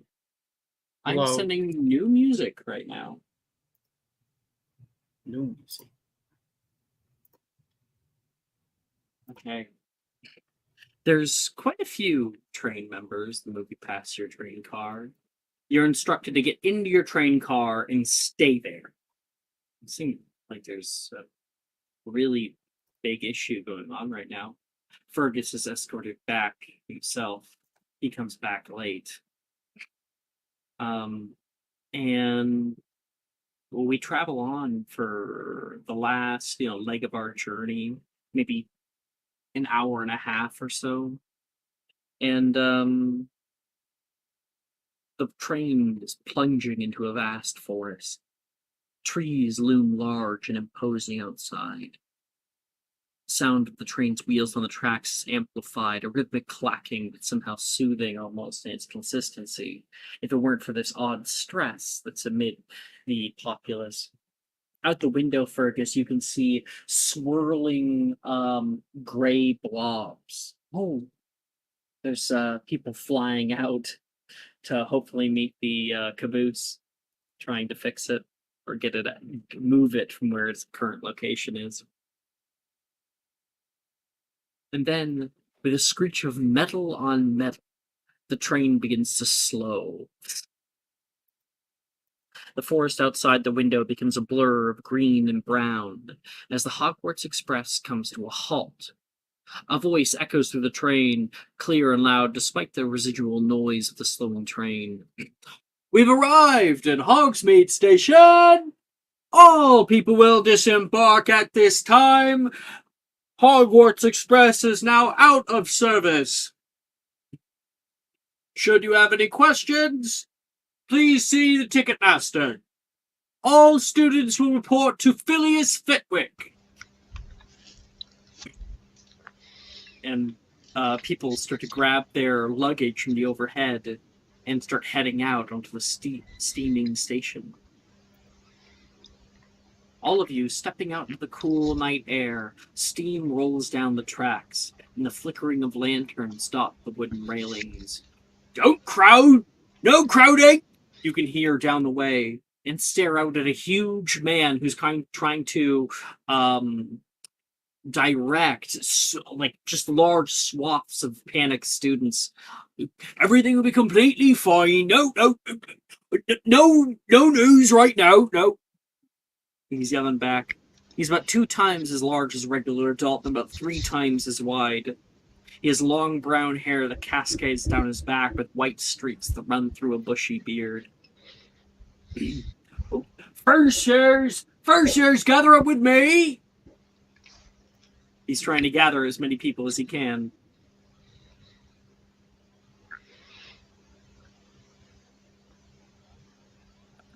During this moment, Oh, good. I'm gonna go up to Cass and I'll say, "Are you missing something?" Am I missing anyone? That's a good question. Kat, do you own a garden snake? No, I have a hognose and I have 2 strickers. Cassandra, you're not missing anything. No? I'll pull the snake out of my jacket. I found this on the train. I thought it was Oh, yours. who are you? Hello.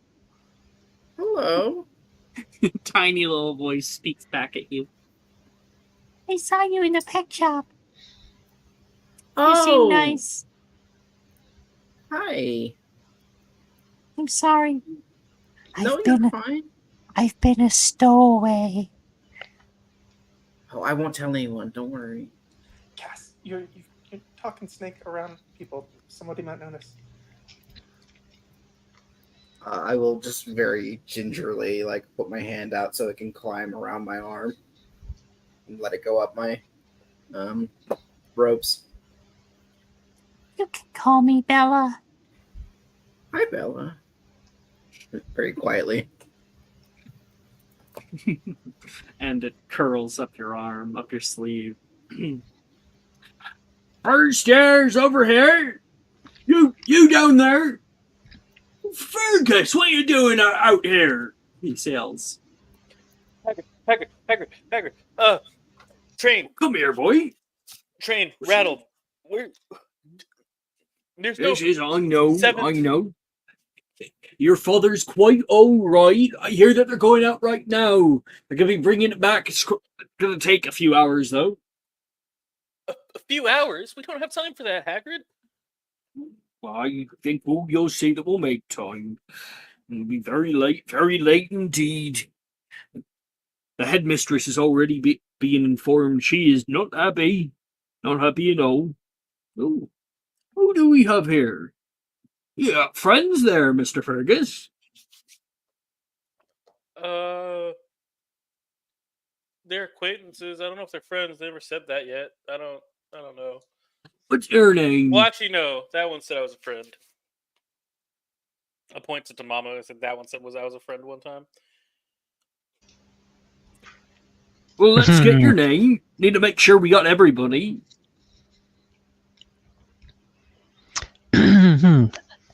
Tamamo. How do you spell that? Tamamo. Too fast there. And we kind of go through this with everybody.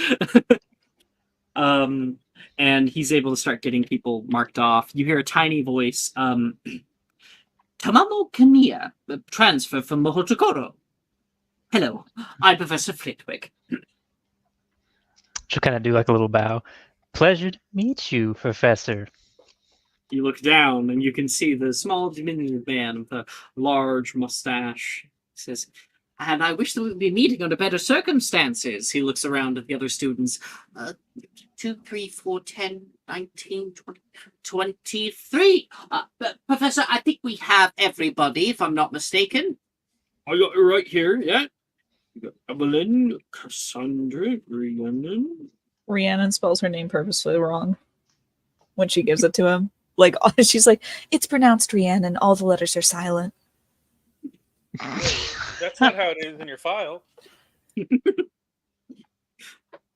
And Professor Flitwick calls out over the crowd, Professor Hagrid, if you would. Oh, certainly. He puts a hand down. Professor Flitwick stands onto his hand, and Hagrid raises him up into the air. Excuse me, all students, gather round, please. All students. We're not going to the carriages just yet.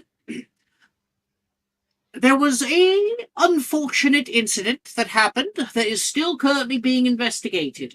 Our 7th years, along with many of our faculty, and it seems one of our first years, have been unfortunately waylaid upon the tracks. Now, they're going to be coming by. In the meantime, the school is closed.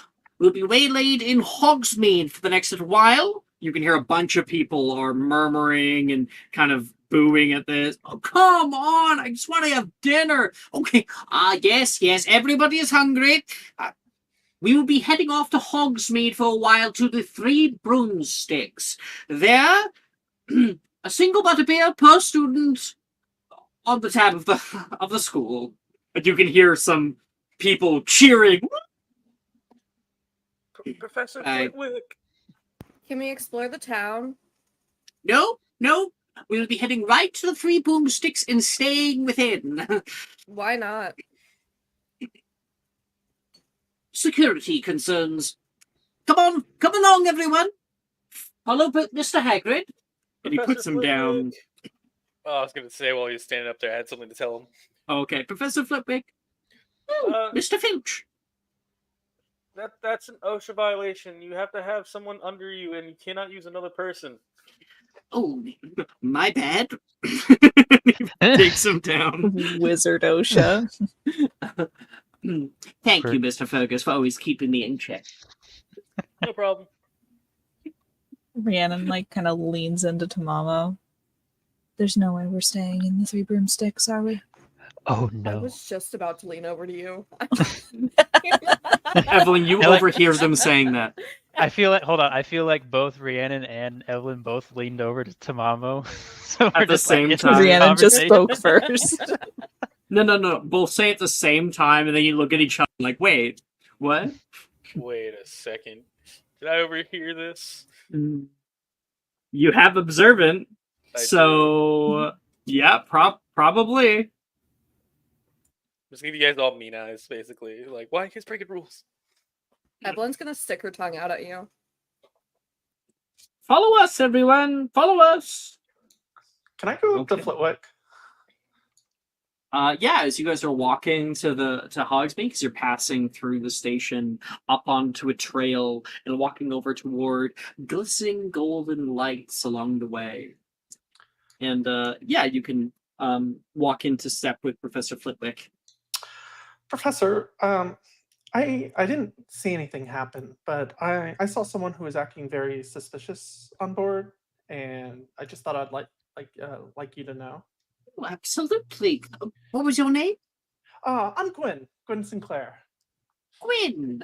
Pleasure to meet you. Phileas Flitwick, Professor of Charms and Deputy Headmaster at Hogwarts School of Witchcraft and Wizardry. Oh, it's an honor to meet you, sir. I was traveling across the train, and I saw a young girl. She was looking at the windows.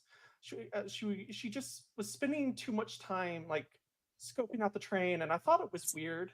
And then I saw what happened, or I Do you know didn't see the what name of happened. this individual? Yeah, her name is Gemma. Gemma. I don't know her last name. She has red hair. Okay. Good to know. I'll keep an eye out. Yeah, she's a first year like me. I know that, but she was acting very suspicious, and I figured a teacher like you would like to know. He nods. If you ever see her, be sure to point her out for me. I'll nod. And she's gonna get like an unnecessary amount of interrogation later. That's what she gets for being a jerk to me. Okay. 1 second. I'm gonna get the map. The Hogsmeade map. I'm so happy I redid that map. Evelyn will lean over to Rihanna and Tamma, so we're not sane with the group, are we?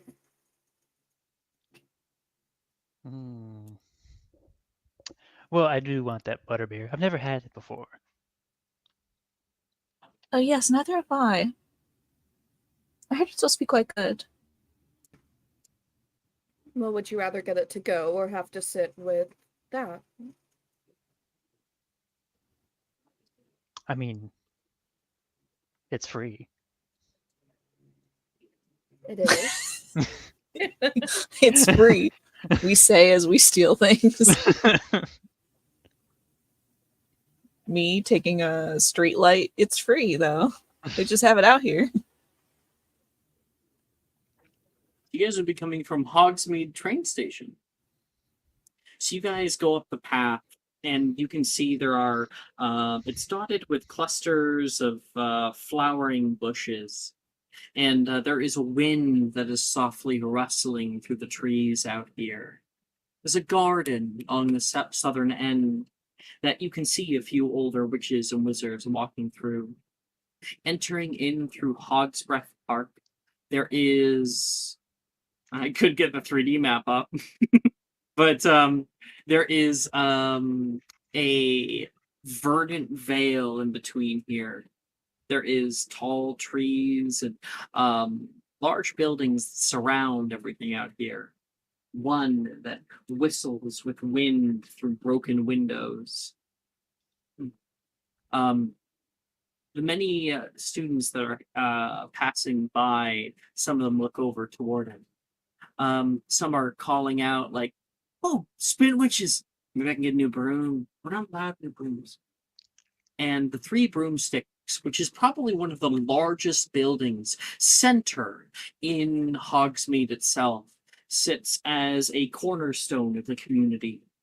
Rows and rows of twinkling lights and windows into rooms. The tall sloped rooftops stretch up into the sky and curve in odd ways. Smokestacks rise up from all around from chimneys. Three Broomsticks has more than most. And walking in through the main doors, you guys see the three broomsticks. On the left, there's a bar. On the right, a few tables filled.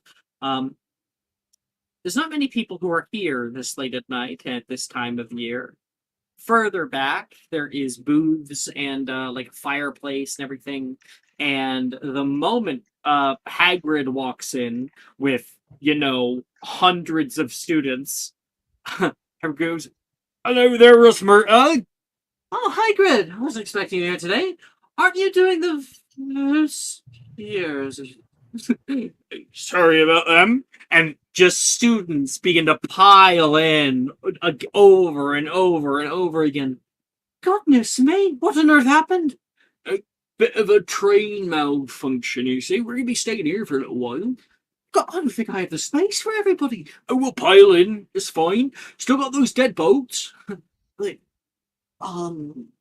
yes, I can probably help. Welcome, everyone. We're going to need about 400 butterbeers, give or take. Oh, just a second. I'm going to go call my help. Just 400. It's nothing really. Pearson! Pearson, get in here! He's yelling into the kitchen. Oh boy. And we find ourselves suddenly stuck into like the side wall as a group with so many of the other first years just jam-packed in like sardines inside the three broomsticks. They have closed the big heavy double wooden doors to the front of the building, and there is stairs that go up, and there's we even spill out onto the stairs, onto the second floor, onto the third. Somebody enters in through the main doors. It is... Oh, who would it be? Sorry. It is a man with a 5 o'clock shadow who shows up, and Professor Flitwick meets him. Oh, good. We need to make sure that the 7th years aren't going up into the rooms. If you would, please. Oh, yeah, my favorite pastime. Professor Dildero says, starts heading up the stairs. You guys have the scene.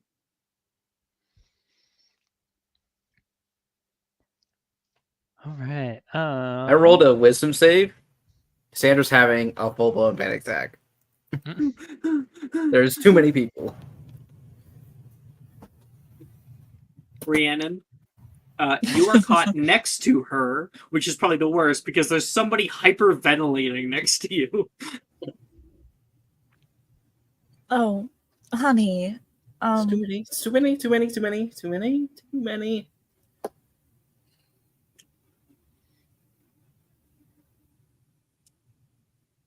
Would you Someone's like a taking this well. Would you like a bubble box? What? What? A bubble box. What's that? It is a box that makes bubbles. Okay. She literally like pulls she's like looking in her coat. You see like she pulls open her robe and there are somehow already like sewn pockets. And from one of those pockets she pulls out a small little box that is labeled like Weasley's bubble box on it, and she hands it over.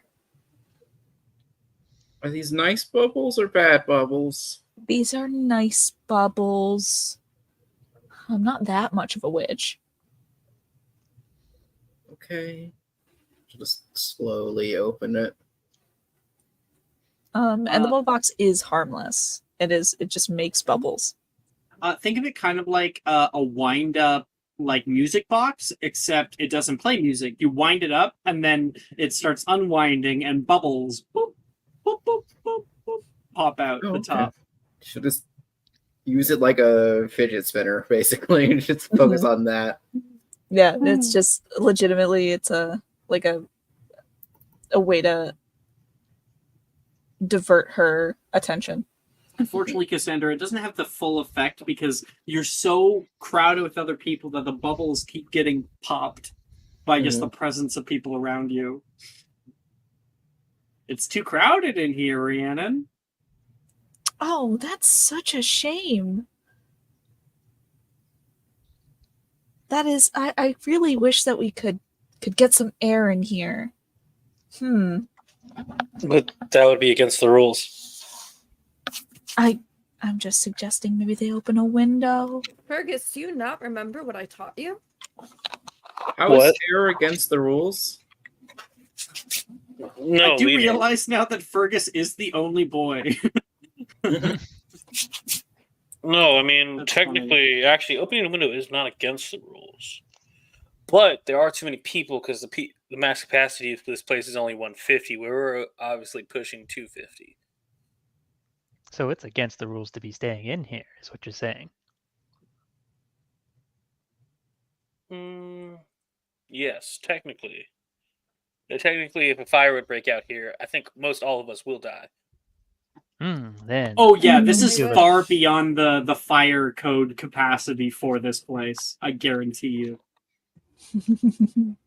Then we would be law-abiding citizens of the wizarding world, and I imagine, what do you all call them here? No magic, muggles, other things like that of words.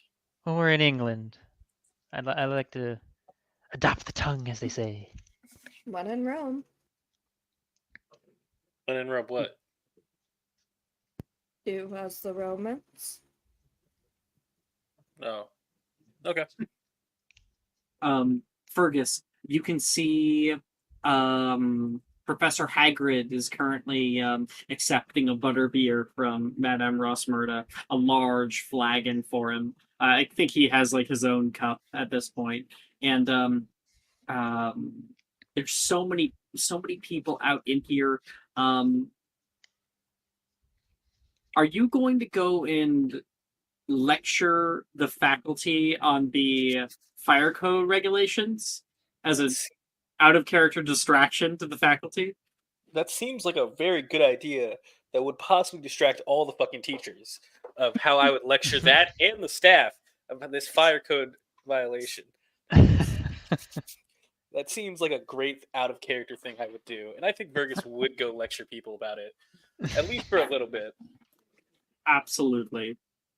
Okay, I'm gonna have you make a persuasion check.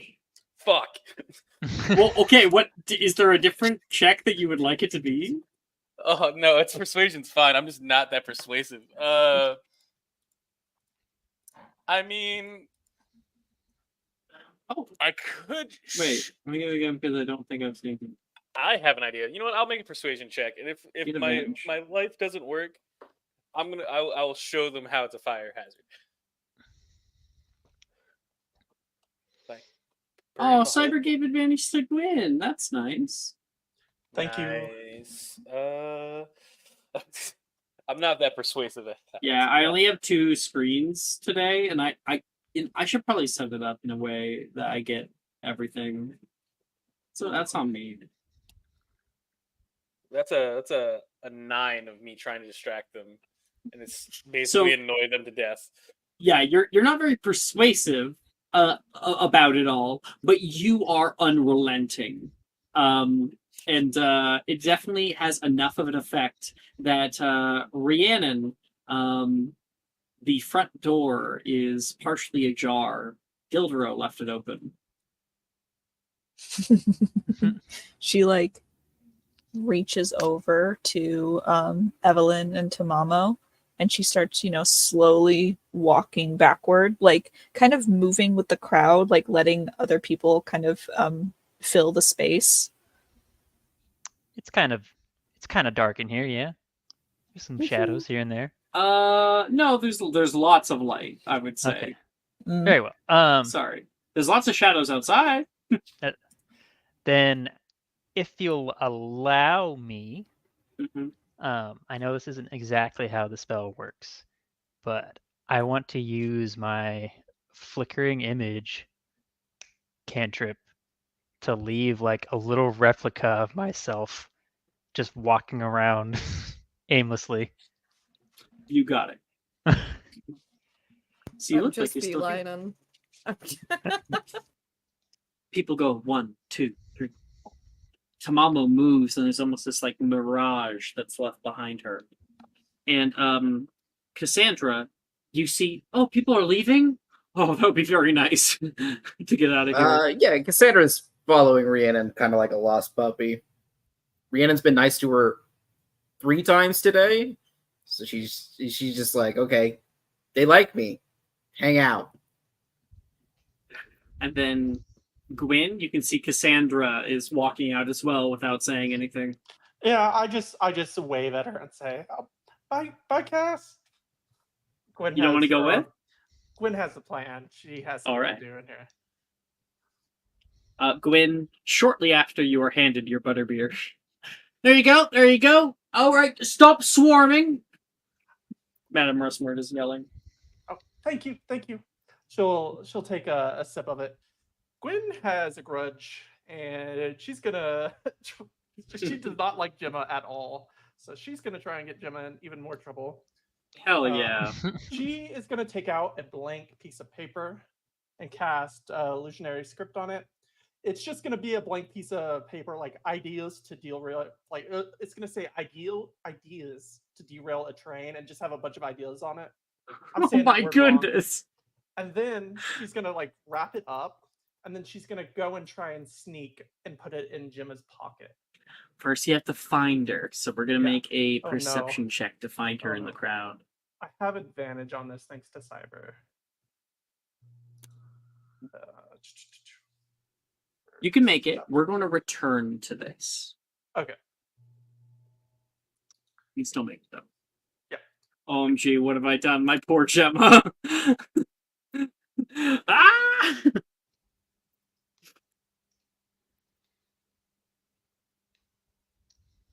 You're not rolling? Rolling? Oh, I was doing the website on accident. Uh, 7. Do I have advantage? I do. Looks like you already rolled an advantage. Oh yeah, true. Okay. Yeah, Oh. that was because Cyber. Yep. So it'll take you some time, and I might throw you a curveball. But all right. So back in the village right now, Rhiannon, Cassandra, Evelyn, and Tamamo. You guys step out. Fuck it. You guys can take the scene. I'm going to get the 3D map up. Oh fuck, I don't think I have my Hero Forge mini done. No. That's No. completely fine. It's fine. I need to make one for I need Tamamo to too. make. I need to like finish mine. I can't. Fergus is too complicated. I cannot get his hair, and it's driving me up the fucking wall. You just look at the decals for Oh, Hero Forge. I could get his hair. I guarantee you. I've been trying so hard. I guarantee one. you I can do it. I made one and paid for one, and then I changed my character's art, so I gotta make another one. I Yeah. can't get Yeah. Evelyn's hair because like the curly hair options are just not good. Not it. I have to change. I feel the same way. Like, I can't get like a decently long haired, like wavy version. So I'm just putting her hair in a bun and just calling it. How do you think I felt when I was trying to make Sharon's mini? Oh yeah, because Sharon has that little like kind of pulled back kind of top knot ish type thing. Mm-hmm. Mm-hmm. I create my own problems. I'm so happy. So we just have a bunch of girls. 1, 2, 3, 4. Okay. Yeah. To give you a heads up, I am also gonna Girls with dark hair. I'm also gonna sneak out. Yes, girls with dark hair. You got it. But I'll just sneak out when I notice they're gone, if that helps you out at all. Absolutely. Just 1 second. I thought you were trying to convince people that there was an OSHA violation. I did compete. It was an OSHA violation. You're like, I'm but- not going to burn to death in here. Well, I would be because like, there is a rule that you can refuse any unlawful order, right? Yeah, you can. It's any unlawful order. If I'm gonna die, I can refuse an order. Or if I'm gonna break Okay. another law, I can refuse an order. But So- yeah, if I notice you guys are gone, I always gotta go save you guys. I'm like, oh no. So you guys are used to this map here. So we got all this. Remember that you can. I'm gonna send it into chat, just so you guys can peruse it on your own if you want. But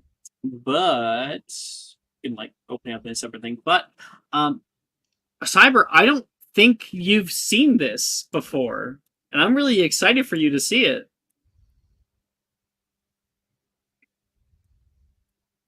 You guys step out. This is the 3 broomsticks in here. We'll just be filled to the broom students. You guys step out into the main thoroughfare here, into the into this kind of large T intersection. Stairs move up on your right. You can see Zonko's going out of business sale, and the doors are currently closed. It's very late at night. The 3 broomsticks is right here. There's Hog's Breath Park. It's very late at night. Spit Witch's sporting needs, and plenty of other places. Oh, much better.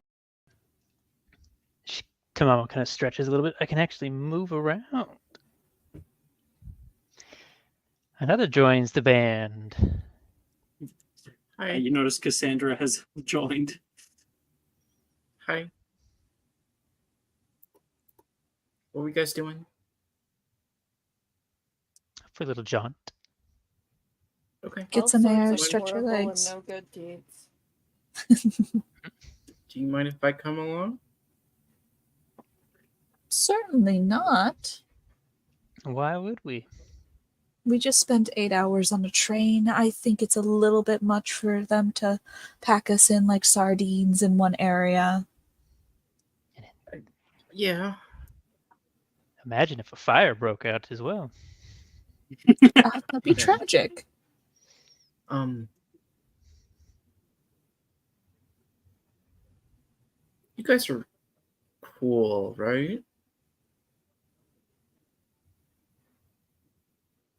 That depends. Do you think we're cool? I don't know. What is your definition of cool? What does that look like to you? Okay. If I supposedly, allegedly, snuck something in, would you be okay with that, or would you be like Fergus? Sneak whatever you want. We all love Okay. you, Fergus. Out of character, we all love you. She's gonna reach into her robe, and she's gonna pull out Nidhogg first. Okay, this is Nidhogg. It's my friend. What a slithery little fellow. He's a hognose. Oh, I see. We aren't allowed pets, and you're sneaking some in.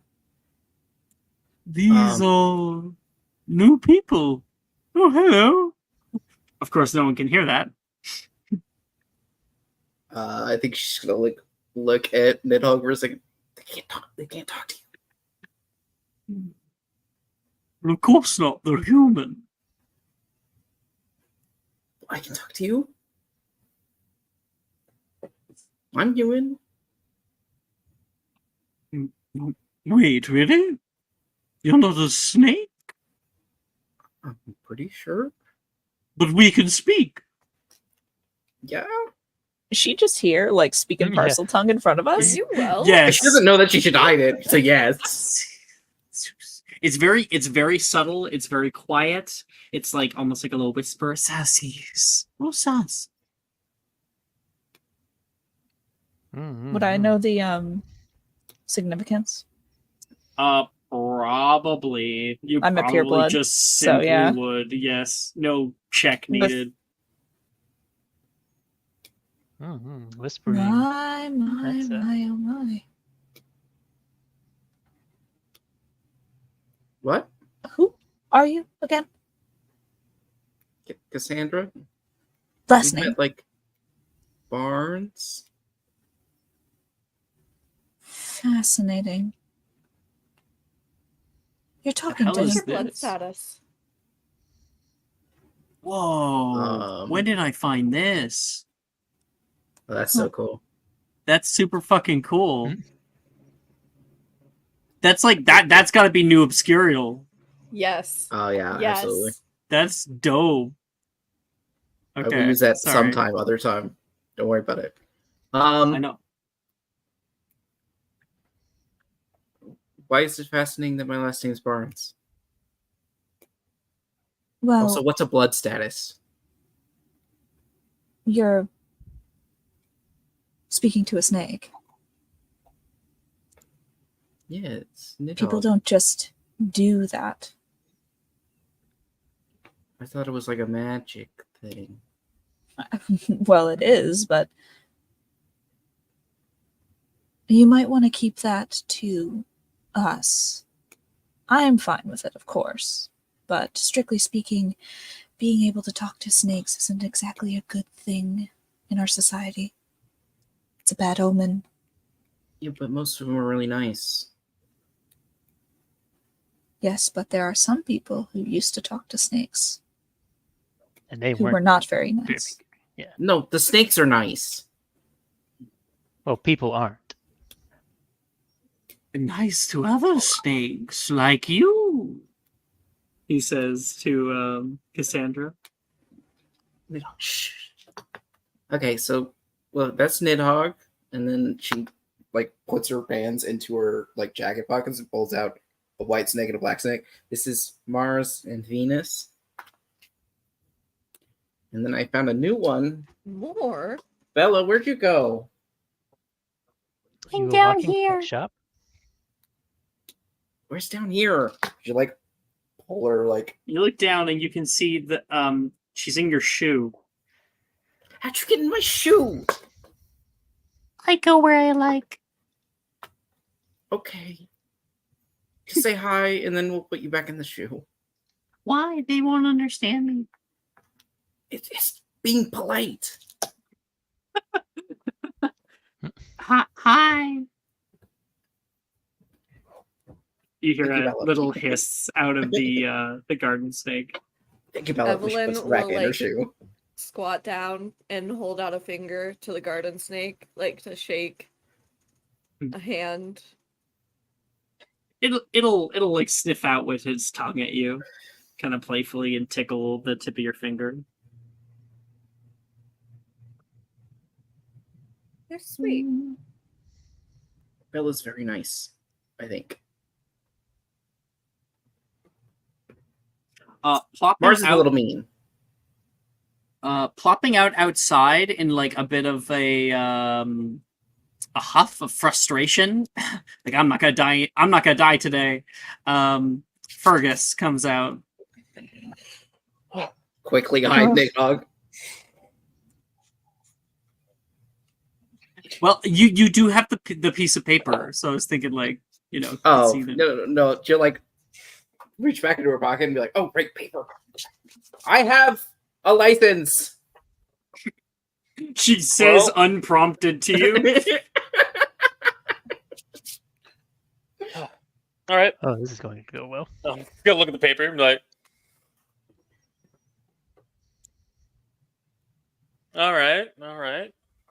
Just make sure you properly file that under Form Section D in the Hogwarts.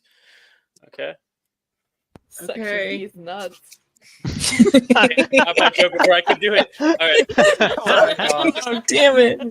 Damn it. My joke was beat before me. Well, just please stay by the close outside. Other things like that. And Fergus is gonna go walk away. Immediately upon hearing that, Rhiannon is going to kind of look towards Zonkos and make her way towards there. Don't tell her what to do.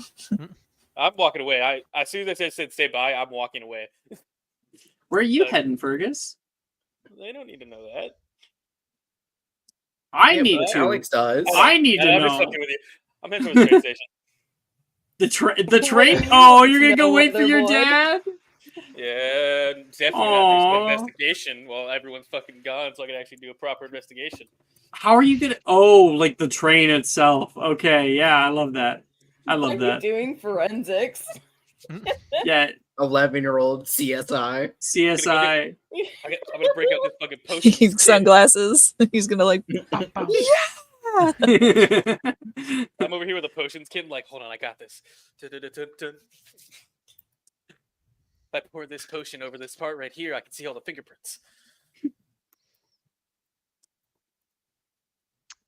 Tamamo will follow after Rhiannon. She has no idea what's in this town. She's never been here once.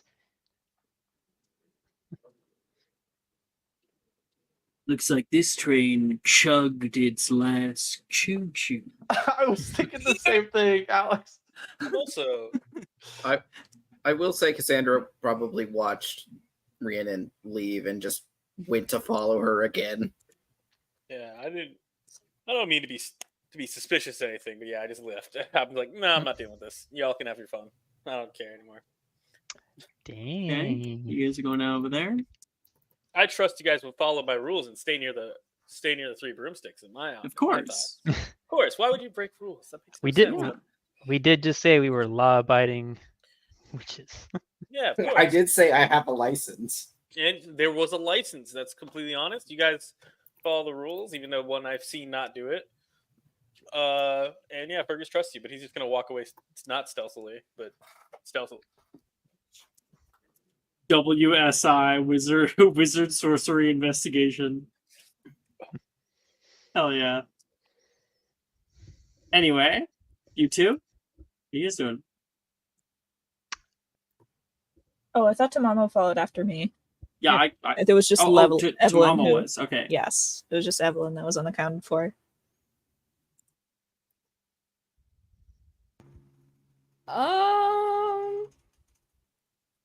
You got the whole world at your fingertips. I know. I'm gonna go to Tomes and Scrolls and like take a scenic route, you know?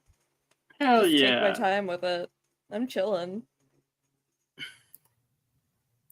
Making my way downtown, walking fast, spaces passing, I'm homebound. She'll like have her coat tighter around her and get going. You would pass by the large stargazing emporium. As you can see, these large telescopes that actually move on their own. You can hear them tick, tick, tick, tick, clunk, clunk, get into position. You can see smoke rising up out of the glass blowers out here, Anti's glass blowers. And some lights are on inside. It's late at night, but some people are still doing some business. Further down the way, you would see this store right here. A sign outside shows it's not supposed to be a knife. It's a book. The Assassin's Guild. Ah, yes. Ah, yes. It is Tomes and Scrolls. The open sign is flipped right now. You walk inside and there's a little chiming of a bell. Ding, ding, ding, ding. And you can see a multi-leveled storefront. Much like its namesakes, Tomes and Scrolls fill the walls and floors around you, as well as odd accoutrements, instruments that sit in weird locations. There is books that actually fly through the air nearby, depositing themselves out on the walk. And there's stairs that lead up. On the second floor, a older woman with light white hair that drapes down her shoulders along her back wears a sort of upper class nightgown. She is just putting back some of her books for the day, and when the bells go off, she turns around and looks down through speckled glasses down toward you. Oh, did I forget to close the open sign? Oh, I can go if you're closing. Well, perfectly fine. I was just closing up, she says, coming down the stairs. I don't think I've seen you here before. I know most of the people in this town. Did you just move here? Oh no, I'm part of the new first year class at Hogwarts, ma'am. Oh, my dear. What on earth are you doing here? There was a bit of an accident with our train, and so we are waiting here until the seventh year car and the caboose catch up.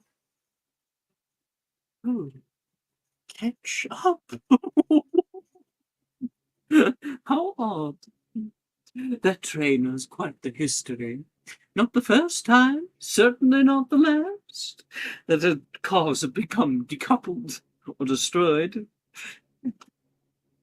Seems like a bit of a failure on the train staff's part.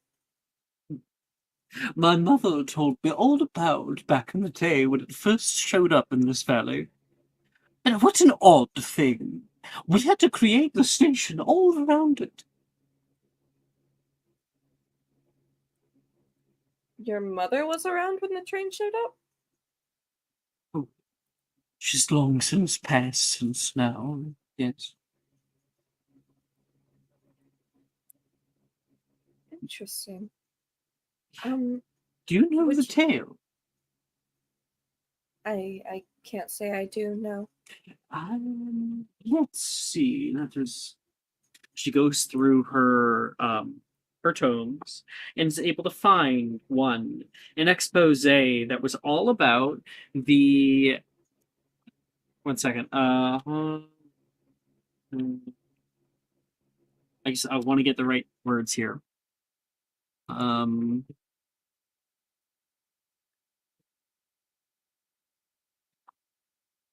Okay.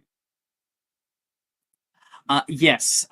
This is an expose about the largest ever mass concealment charm performed in Great Britain, involving over 167 memory charms, wherein this train was stolen down from a town called Crewe, and yeah, it's just like a journalism entry about what exactly happened that day. So Wizard stole that train. Truly. I think Evelyn halfway through the conversation and the story gets incredibly bored and just starts looking around. Anything in particular? Do you have anything on transfigurations? Odd subject for the first year to be interested in. Well, I Kind of. finished this on the train, so I'm kind of looking for something more challenging to hold up advanced transfiguration. She takes it for a second, flipping through. First exemption to Gamp's law of elemental transfiguration. Are you quizzing me? Seeing if you're truly done. I don't fucking have these answers memorized, Alex. Make a history magic check then. Motherfucker. Can I argue advantage because I have the prodigy background feature? No. Okay.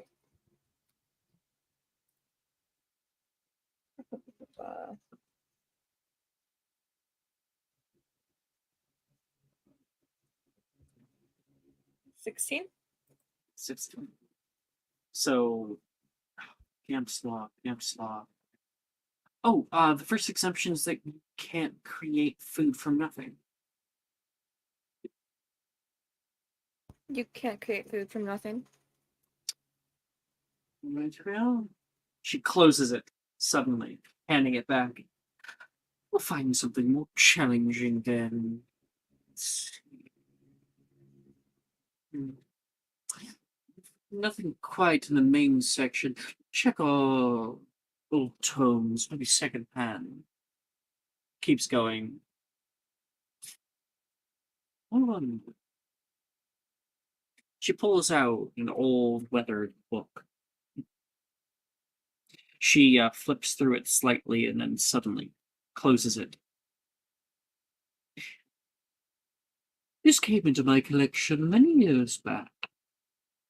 Had some odd insights, I think.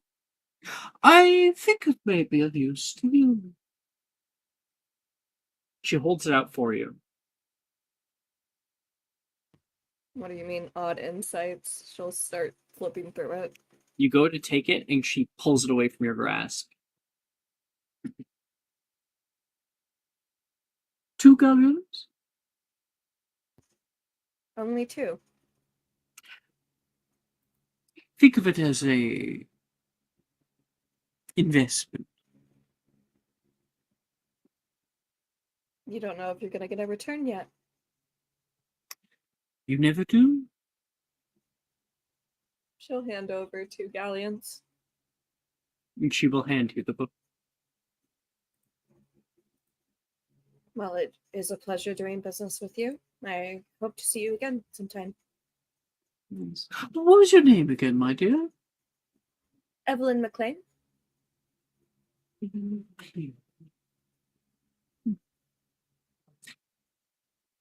Hothrop Winthrop.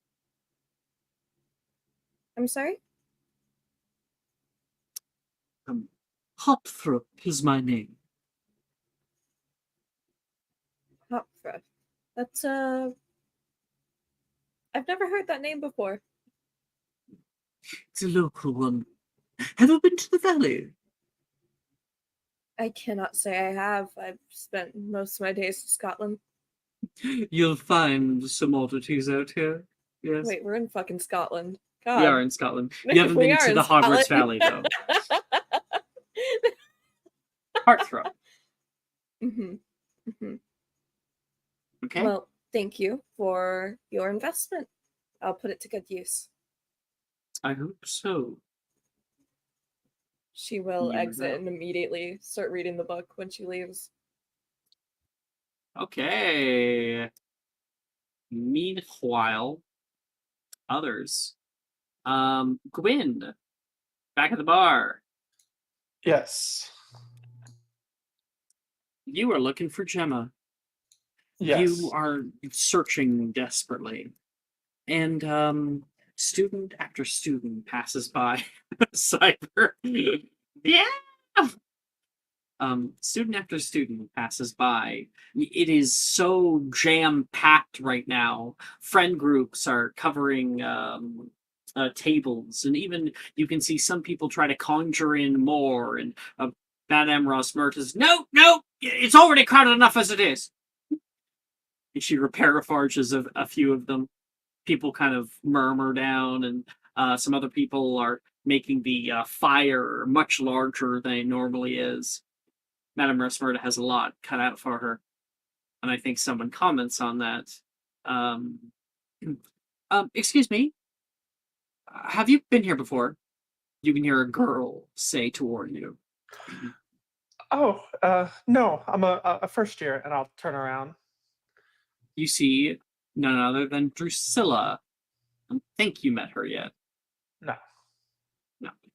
So Drusilla's there, her dark hair staring out at you, and she says, "It's my first time. I haven't got my butter beer yet, but it looks like you got yours. Where did you get it?" Oh, yes, I can show you. Could I ask for a favor in return? If you can get me a drink, absolutely. Yeah, I'll take her to the bar where I went and got mine. You guys walk together, and you're able to help her out a little bit. Ugh, I am starving. I'm gonna need a little bit of food after this. Oh yeah, the only thing I ate on the train was like part of a chocolate wand. I don't really give us much on the train. Only candy. I did hear that the school itself has an amazing feast for first years. Oh, I am so excited to get to that. I am starving. What's your name, by the way? Drusilla, Oh. you don't have any colors. You're first year like me. Yes, yeah. I'm really excited. I just a couple of weeks ago, I didn't even know this world existed. I'm Muggle-born. Is that what you call it? Oh, oh, welcome. You're not the first I've met. So, what's your deal? You know, I'm just here to learn, and maybe have a. What do you need? Oh, You got me the butterbeer. yeah. Have you haven't happened to see a short girl with red hair, kind of like mine? She kind of has an attitude about her. Right there. She points out at Juniper. Oh, I just Why? wanted I just wanted to warn you. She's dangerous. You know No, what she happened? pointing out at Juniper. Oh, at Juniper. No, that's not her. It was another girl, shorter. Shorter. Wait, did this girl have braids? Did Gemma have braids? Yes. Yes. Uh-huh. Yeah, I know the one. Drayton. Oh, do you know where she is? I don't know.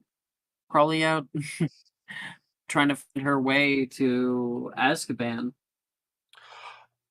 It's funny you say that because you know that thing that happened on the train? It was all her doing. Yeah, where the entire caboose went kaput. Yeah. Yeah, she I think did it's it. all I anyone saw, can talk about right now. I Wait, saw her do seriously? it.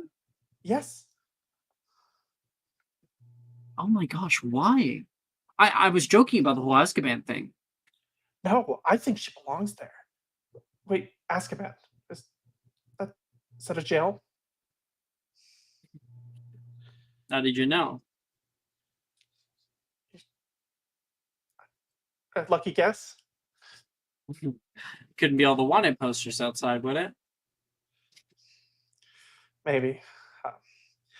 But yeah, I saw her do it. She casted some spell at the train, and it got derailed. I don't know what her problem is. I saw her screaming at people Wait, too. she casted a spell? I mean, Yeah, not even I can do a spell yet. yeah, I mean I can cast things a little bit, but nothing too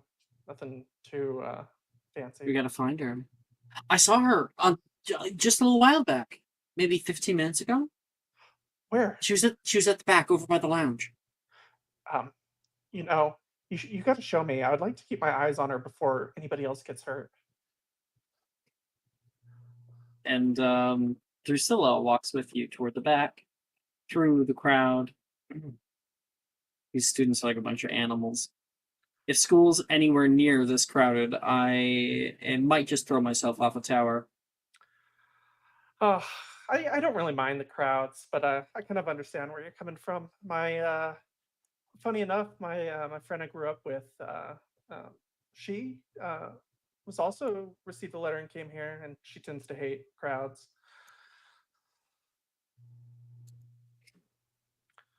There she is. Oh. Drusilla points out Gemma, who's currently sitting at one of the booths. You can see a few older years as well as younger years with her. Surrounding her were her other compatriots in her train car.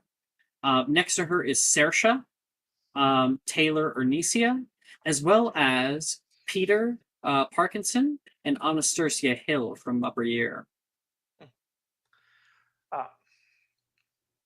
Do you mind? Hogwarts has certainly gone downhill in the past few years. Can't even keep the train together. You can hear overhead. She always angry and mad? I say to Drusilla. I don't think it's exactly her. I think it's more for people. Gwen looks puzzled. What do you mean? How do I put this for a Muggleborn? The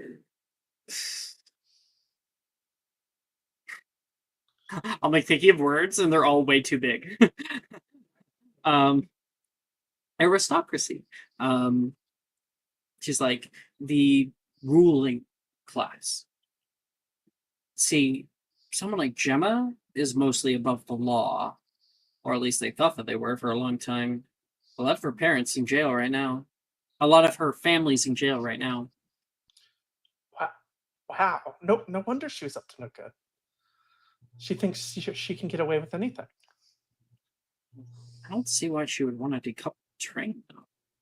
It's a bit odd. Could be a conspiracy.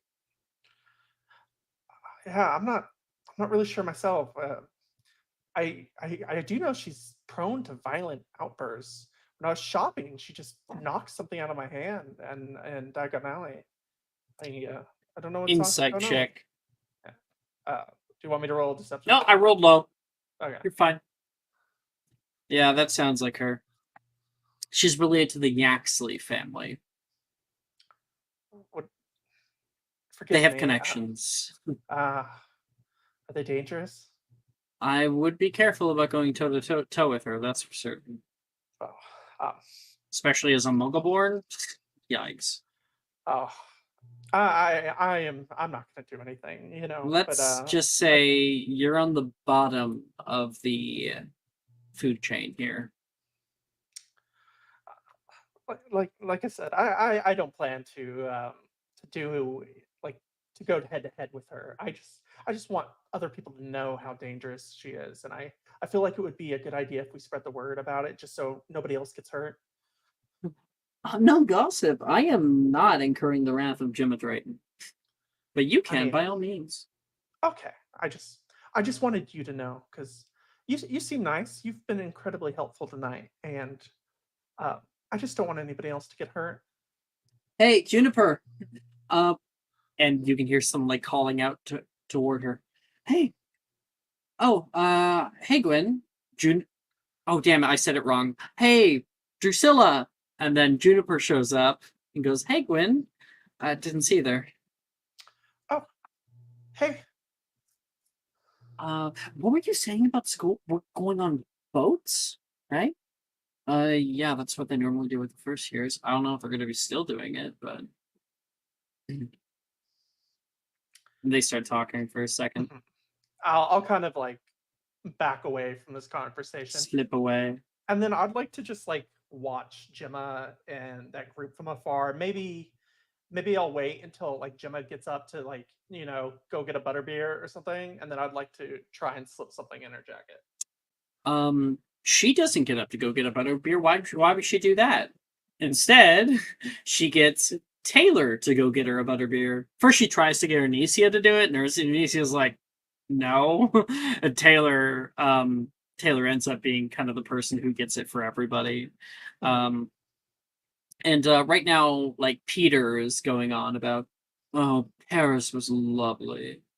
This time of year, it's that perfect temperature, just where you can feel the breeze on your skin, and at the middle of night, you walk around like it's in daytime. Where's Gemma seated in her little booth?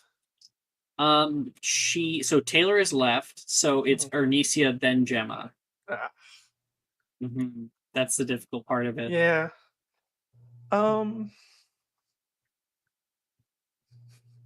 Don't want to throw Taylor under the bus here, but I guess I don't know Taylor yet. So I'm gonna go follow Taylor. I wish I went to France.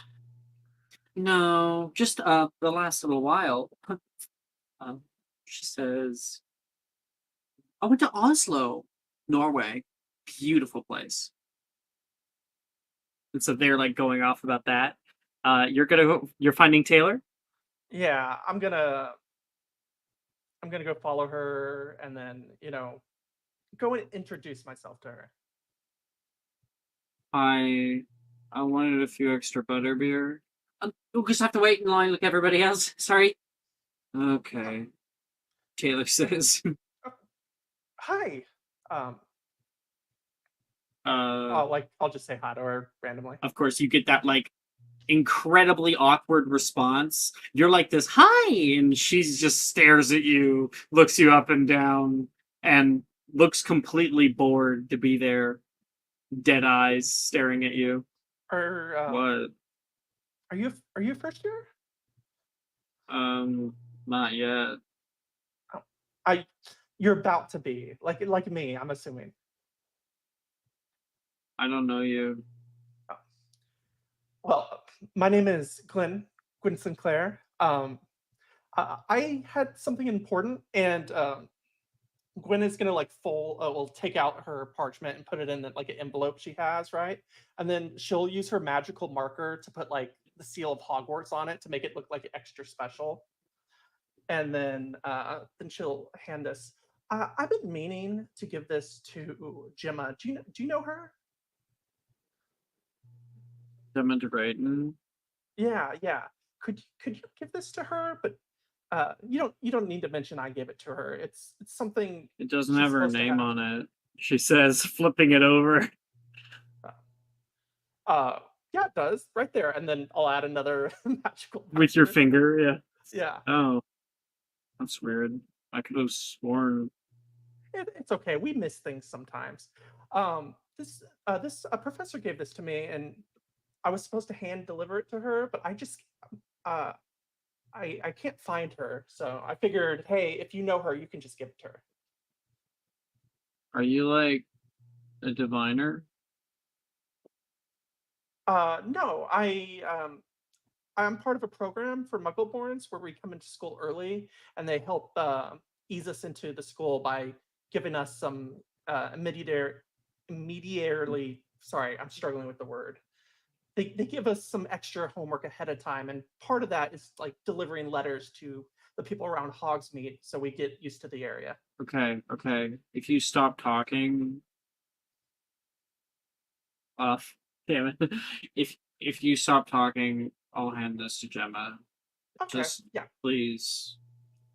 And then thank you. What's your name again? I'm not sure if I got it. There's a pause before she answers you. Another look up, down. Taylor. Oh, well, it's been a pleasure to meet you. Really? She says back. In Gwen's mind, she doesn't know Taylor, and she's like, what a bitch. What a bitch, yeah. Taylor's like, this weird person came up to me and just like kept talking to me, and I'm like, I'm just like, can you stop? Because Taylor's like such a low energy person. Yeah. And like it's late at night right now. She's tired. She's hungry. She hasn't eaten. Her Yeah. social battery is so done. It's Completely zero. It's dead. zero. Yeah. So done. And then after that, we don't have to role play it out or anything. I'm just gonna go up to like each student that I see that doesn't have like colored robes and start spreading the gossip about Gemma. Fucking hell, man! Do you have rumor monger? Say that Double again? works hard. Do you have rumor monger, perchance? It's a socialite background feature. No. Okay, it's fine. Make me a persuasion check then. Could I do I guess persuasion. Oh no. The deception is actually what you should be rolling. Okay, Yes. yeah, I have the same plus in them both anyway.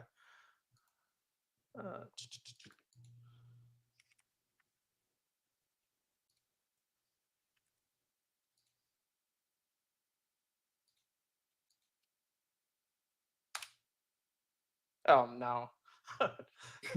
What'd you get? Anyone You have got that advantage? one. No, I use them all Oh. today.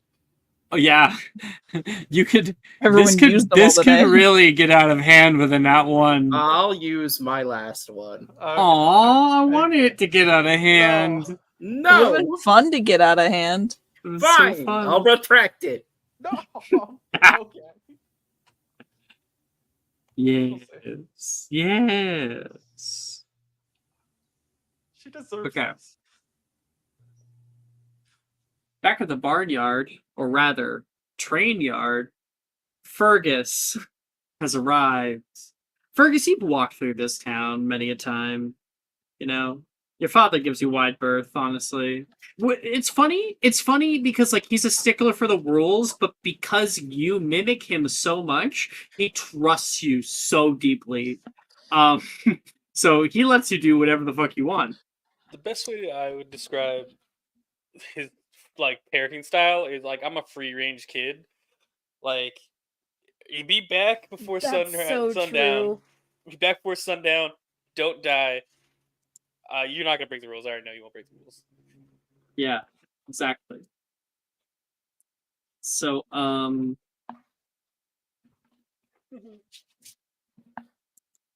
okay. am imagining Sorry. like now I'm I back got at this distracted. vineyard. I'm like, all right, cool. Now I get to do So- some investigation.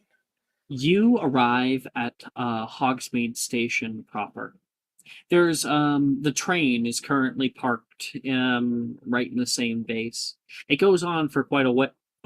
There's about 14 train cars or so, and you can see a few train workers who are talking one to another about what's going on, about what they're going to be doing for the rest of the night, and like how this was not how they imagined spending their like Sunday night or whatever. And you can see you could hop off the train platform and walk down to the back of the train if you wanted. Yeah, I think that's mainly the plan I was gonna do. Is probably just hop down to like the train platform, just kind of like go in between, just kind of duck down, so I'm not being like seen that well. Make a I'm stealth already, check. I'm already a short kid. Yep. Oh God, I'm not. See, short like enough. the stealth check can be like a not in character check that we're making. You know what I mean? Yeah, it's okay. I'll make a. Oh God, I do not have good stats in certain things. Let's see if Alright. coincidentally he's not seen. Yeah. Worst case worst, I'm just gonna make a fucking bunch of noise in another direction, and maybe that'll distract people. That's a natural 20. Yep. So completely coincidentally, like Fergus is not actually like hiding his presence, but some train workers are like walking on the roof right now back, carrying heavy machinery. They're like, that's not going to be coming out with a repairer, that's for certain. And they walk past, having not noticed you back here, and you are able to arrive at the very third last train car, and in front of you you can see a little workshop that's kind of been set up, some tools and benches that have been put back here, and the coupling that had the two train cars together. It looks gnarled, like it has been bent back by some kind of either large creature or huge force. Make me an investigation check. Okay.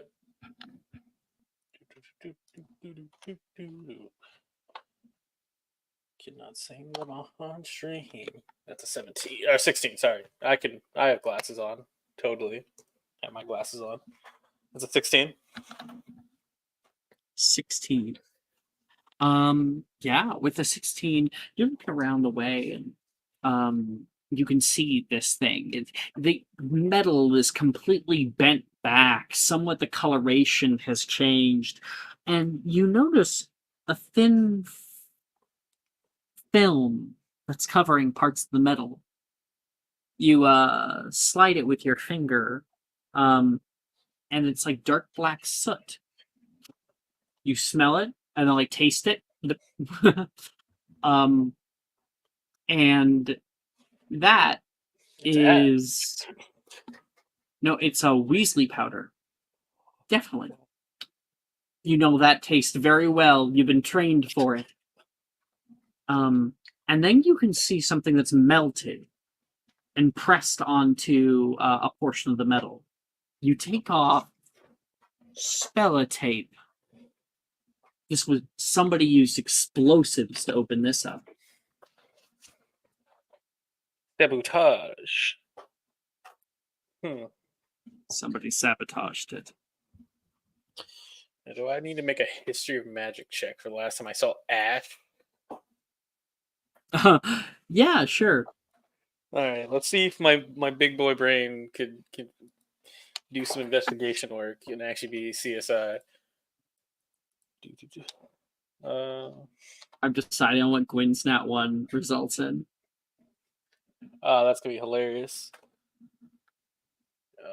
Good old history of magic. That's a 18. Okay. You think back. Explosion. Oh, we have a Sherlock Holmes moment for Fergus. You know, like the movie when he like goes into the Mind Palace and like replays things. Like It's there's like, wait a second. little snapshots. Yeah, Explosion? your Spell it explosion. You begin to extrapolate what happened. You begin to, like Batman, reconfigure the scene. And I think of every possible person that trained what they were doing, and I'm like, no, that doesn't make sense. No. it's a Wait. 1 or 2 man squad. They came in here. They taped for some reason with Spellotape the explosives to the coupling itself. Explosion, spark, fuse, bright light. What is created at the end of an explosion? Oxygen, hydrogen, and residue. Ash flies through the air, whisking around the way. Some of it might have gotten into the train car. You hop up onto the train proper and open up the door. While there's no ash on the outside, you look on the inside and there is a bit that clings to the corners of the train car itself. Yeah, when they opened the door, there was a difference in pressure and like wind rushed into the compartment, bringing the ash in here. So that means that whoever exploded it didn't leave like up the roof or anything. They entered back through the train car, meaning it might have been a 6th year or anybody else. So we're starting to like narrow it down. It eliminates the 7th years. Yep. And the teachers. 7th Because why years would they didn't do it. explode their own cars? That would make no Exactly. Well, it could have been them. It certainly could have been them, but it wasn't. It was definitely one of the 6th years. Because the door would have opened and then closed. If the door hadn't opened, then the ash would have flown away, and then it hits you. Ash. Just a recount of you patting away that stuff that was on Tamama's shoulder. You realize, like, if that was ash, because you can't be certain, you destroyed evidence on accident. God, I hate hearsay. Tamama. And you already know that Tamama's a troublemaker. You already know. Oh, I'm a 1st year, but God, my father's son of a bitch. Son of a... And then we cut away. Oh. I love that her voice is resting bitch face in audio form. I'm glad you can hear it. Revenge of Gemma.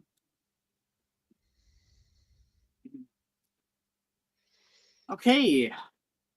Rhiannon, Evelyn, Cassandra. It's Tamamo, Cassandra, and fuck. Rhiannon. Sorry. Evelyn went somewhere else. Rhiannon. Because she didn't want to Tamamo. hang out with us. Cassandra. Yeah. You guys arrive at the front of Zonko's Joke Shop going out of business sale. The lights are currently off on the interior, and you can see through the glass there's rows and rows of different joke shop materials, chattering teeth and nose-biting teacups. These are more esoteric, maybe older versions of what you might find at Weasley Wizard Wheezes itself. Rhiannon, you go for the front door, but it is locked. Okay. Having trouble with the door? Well, you always have to try the front door first. What And kind of lock barring does it have? that, lock? Did you say? Is there a lock? Is there a lock? Absolutely, there's a lock. Well, I may or may not have a little bit of You gotta be experience. kidding me. You took this spell? No. Barda? I'm taking much more mundane approach to this. Oh, no way. Wild. Tamamo's gonna pull out a hairpin and like No way. Yeah. and start picking the lock. Fuck yeah. Lock Oh my picking. goodness. We're going old school. Make a sleight of hand check, Tamamo. Can I give her advantage because I'm also a woman No. that would have a hairpin? No, you may not. I think that's a little bit sexist of you. That's Natural nat 20. 20? Let's Didn't go. need it. Fuck Gotta you. be fucking kidding me. Oh boy. Some water here. Okay. Tamamo. She has like her ear closed. She's listening and trying to feel for those little like ticks from the inside. Click, click. Oh, first, second, click, twist, turn, clunk, clunk. Lock is unlocked. And she'll like open the door and like do like a little bow and gesture for everyone to enter Just move it to inside. the side because see, it's a diagonal door, and we don't have any diagonal doors. Like I can only place them in the grid, but I can place props wherever I want. So this is a cupboard Mhm. that I've used as a diagonal door. Innovation. Improvise. Now- Adapt. Overcome. This building I don't actually have an interior for. It's all good. No. It's okay. I have other That's where- interiors though. It's okay. That's why we have theater of the mind. Yeah, but look, Ooh. this is Ollivander's. Honey, we're very impressed. Yes, you should be. This is Ollivander's. Look, it's all the wand boxes. Yes, but There's a we are little currently area for all that, Anders. and making shit, and then if you go upstairs, there's the apartment. We I worked love very hard wand on this. Okay, we're very We hard. can admire it after we're done in session. We have an hour left. We haven't gotten sorted. Oh, we're having a grand old time. Okay. You chose this. Are you saying you chose this in reference to you, or you chose this in reference to what we're currently doing? Talking about you blowing up the damn train. Worth it. Worth it? Do it again? Worth it. Mhm. Okay. Every year. Every year. Let's go. Further and further up. You guys walk into a multi-leveled storefront. If you guys have played Hogwarts Legacy, you would recognize this interior. It has a kind of dark red, I guess like a redwood, wooden interior, a railing from the topmost floor. There's buttons and kind of testers that have been placed away for now, and there's an odd a calmness that comes over this space. It's so odd to see a place that would normally be loud and zany, but today is muted, quiet.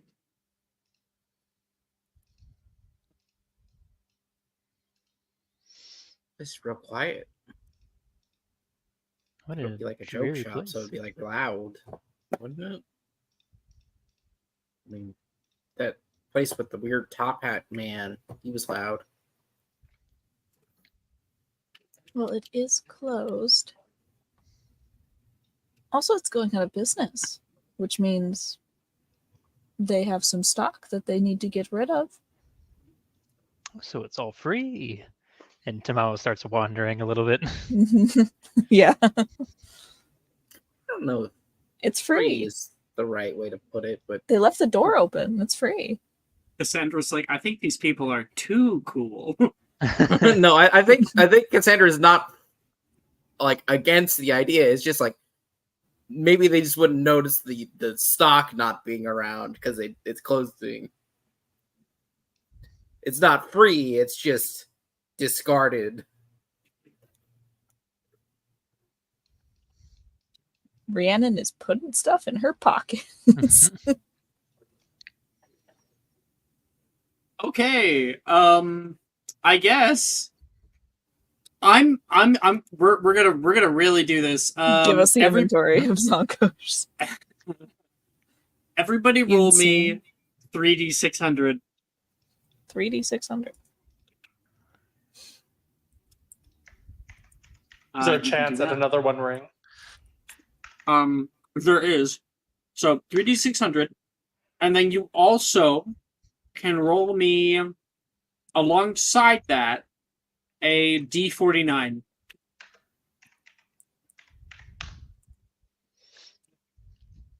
D49. Okay. Rhiannon. I got 2 for what? Do you want me to start with the 600s? 600s first, lowest to highest, please. Okay. 254.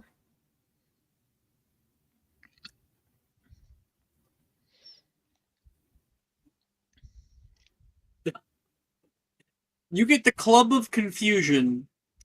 It is a small beater's bat, and it has a 20% chance of causing an enemy with an intelligence of 12 or lower to switch sides in a fight for 3 rounds whenever a hit is scored. Bet. Okay. Next one is 438. Oh.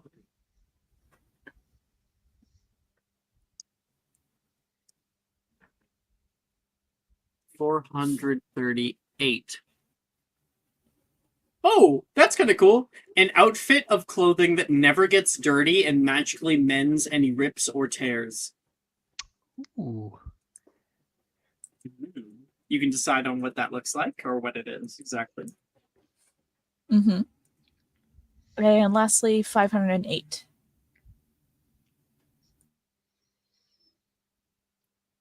A spool of thread that coils up when you touch the spool.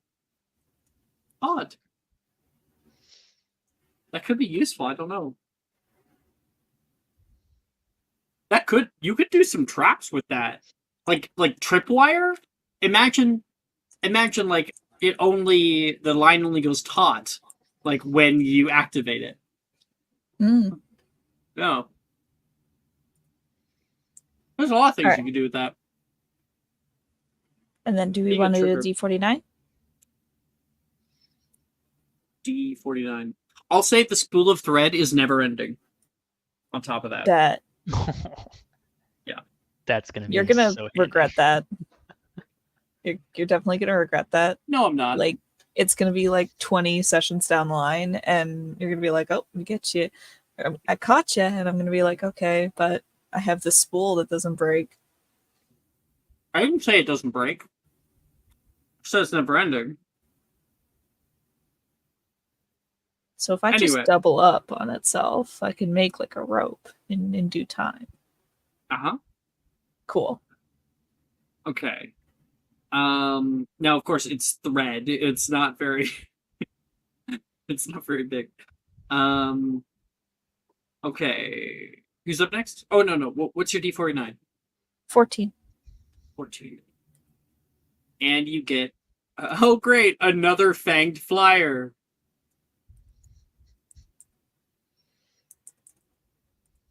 Okay.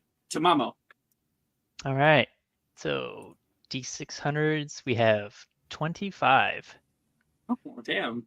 Double digit.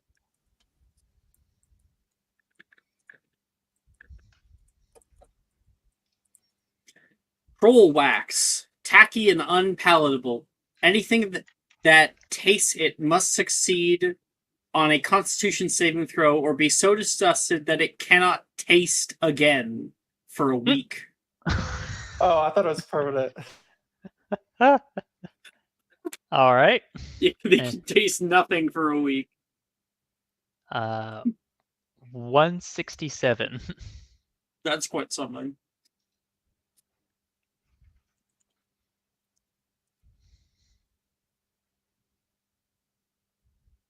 No way. What Um, you get? What I get? a ghostly shawl, when worn, this garment causes the wearer to take on a faded apparition or ghost-like appearance. Yes. However, mystery-solving kids and their dog will probably expose you as a fraud at the end of the episode. That's great. Anyway. 520. Oh, damn, okay.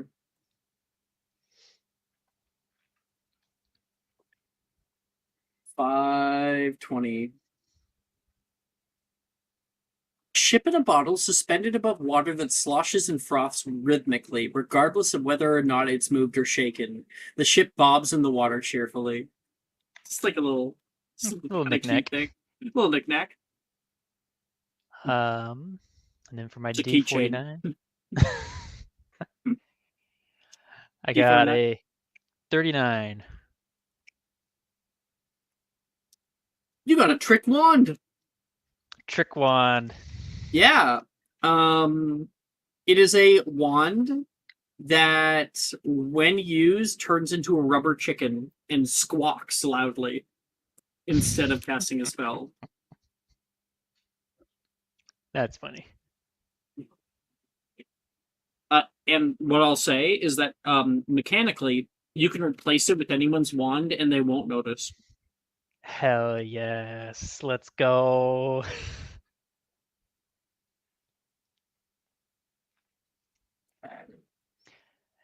Come now, Cassandra. Take your Cassandra. pick. There's Wait, tons I of got things in here. 149. 149. Okay. One. You got a cravat. This brightly colored tie is sympathetic and will change its hue to a color calculated to cause the maximum amount of hostility in anyone who sees it. It's evil. Ah, All right. That's quite Okay. something. All right. I got 244. 244. 244.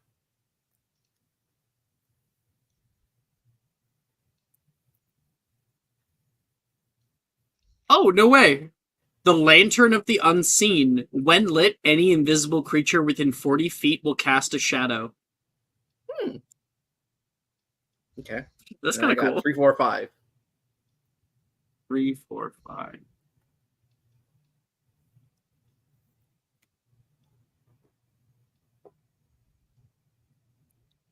Oh God. Okay. Boost biscuits. You have 6 biscuits that will temporarily raise an ability by 1 for an hour. You roll a d6, and 1 is strength, 2 dexterity, 3 con, 4 intelligence, 5 wisdom, 6 charisma, the usual order. Only 1 biscuit can be effective at a time. If a creature eats more than 1, the first one eaten will determine the effect. Okay. You got drugs? Some wizard Got Adderall. drugs. I got And your D49? 7. Oh, you got canary creams. What do those do? They turn you into a giant canary. Oh. Okay. Yeah, you got 3 of them. Actually, sorry, they come in Okay. packages of 4. I got a thing that can turn me into a big bird. Yeah, they're Literally cream-filled into chocolate big birds. eggs. Yeah, they're cream-filled chocolate eggs, and if you pop it in your mouth, you turn into a giant bird. Yeah. Okay. All right. In the distance, you can hear Hagrid yelling, okay. Wait, no. We're actually going to cut away to Fergus, who's at the train yard, and you can hear the heavy hooting noise of the 2 train cars coming into the station. Woo, woo.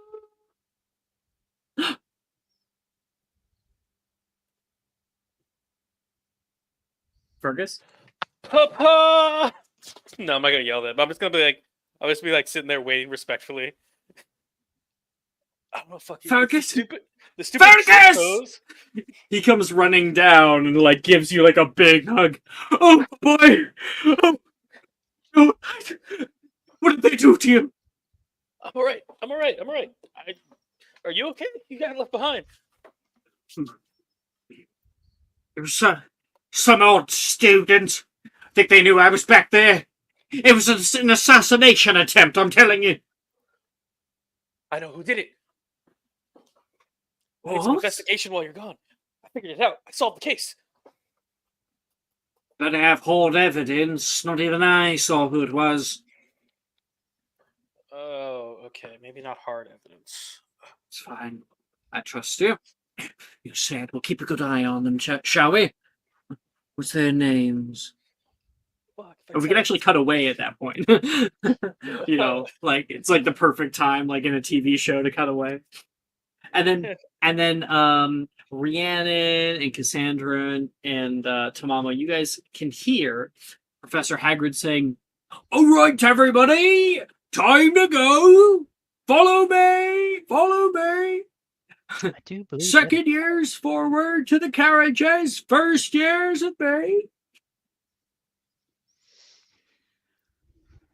Better dash.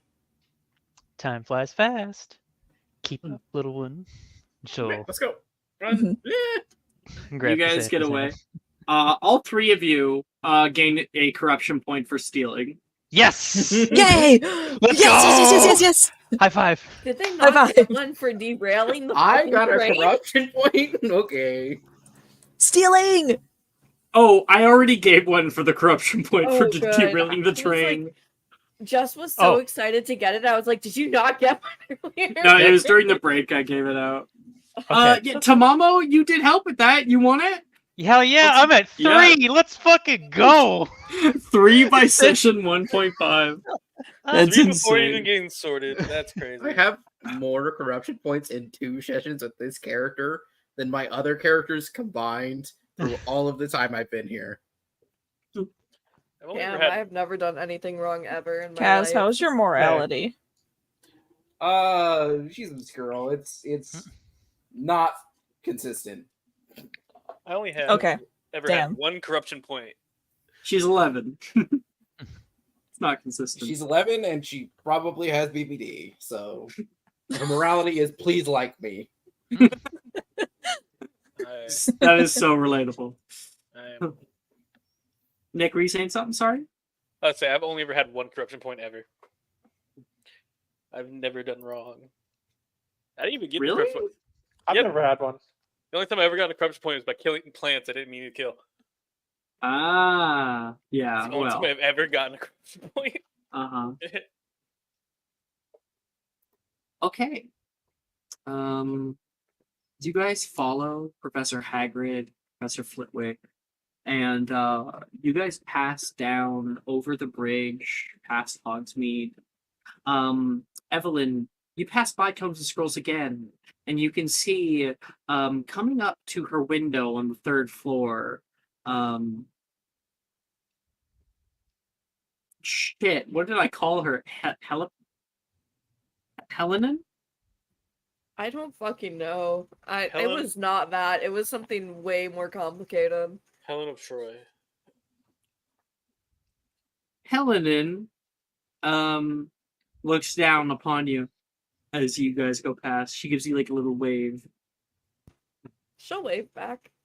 And a few people can see the concourse of students exiting. So you go over the bridge and then down a slight rise. Oh, whoops. I am bleeding. Whoopsies. And come upon a fleet of ships sitting by a small dock. Professor Flitwick and Professor Hagrid are already ready, waiting for you. And they help you to embark. You can see their hulls are cast long shadows on the glass-like surface of the water. Stepping into one of the boats directed by the teachers, you feel it sway gently under your weight. When everyone is settled, Hagrid announces, "Away!" and the boats move of their own accord. The journey across the lake is serene. The only sound is the soft sputtering of the boats cutting the surface of the water. There's no wind tonight, and the lake is as still as a mirror, reflecting the star-studded sky above and the dark silhouette of the forest around it. It's a surreal sight, as if you're floating in a world all of your own. As the boat rounds a bend, the sight that greets you is nothing short of magical. Hogwarts Castle, set upon a high black cliff of dark stone, majestic and imposing, rises from the shoreline. Its towers and spires are bathed in soft moonlight, their outlines sharp against the night sky. The castle's reflection in the lake is a shimmering mirage, a ghostly echo that adds to the ethereal beauty of the scene. Its torchlit windows and doors mimic the very starry night above. As you draw closer, you can see more of the details of the castle. The arched window, the stone gargoyles, the ivy creeping up the walls. The sight of Hogwarts fills you with a sense of wonder. The boat glides into the boathouse, and you step onto the dock. Hagrid grabs kids with one hand and deposits them down onto the ground. Up this way. They'll be waiting for us. Waiting quite a while. Up the switchback stone steps, you rise into the viaduct courtyard and see a large door of heavy iron. But instead of heading inside, Flitwick leads the group through a small side door and into an open, circular room with checkered floors. This is the room of reception. I'm just going to go check to see if they're all ready. I'll only be a minute, I'm sure. He heads out. The room is filled with portraits, some hand-drawn, others moving photos, each of a graduating class of Hogwarts, rising ever higher into the ceiling. Gwyn, you stand next to Evelyn. This castle is bigger than I thought it would be. It's a little Well, it is a overwhelming. castle.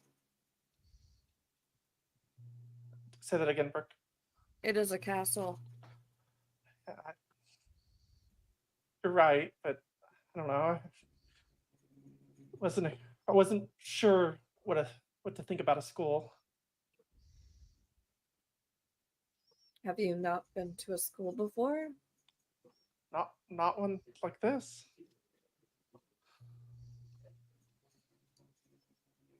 Well, I mean, I imagine it's like Muggle schools, except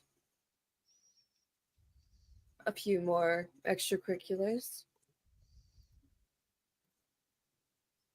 Evelyn, you look up at the portraits all surrounding you, and you know that in one of them, actually, no. Now that I think of it, no. In one of them, there is an empty space. An empty space where someone was supposed to be there. Mhm.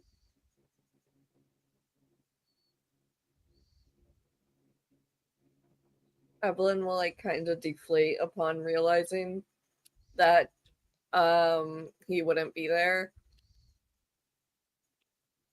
And just like go back to her normal resting bitch face, perpetual scowl look. Is something wrong? You kind of were talking to me and you looked up and looked like you disassociated for a second. Well, it has been a long day. Understandable. Here's my mother.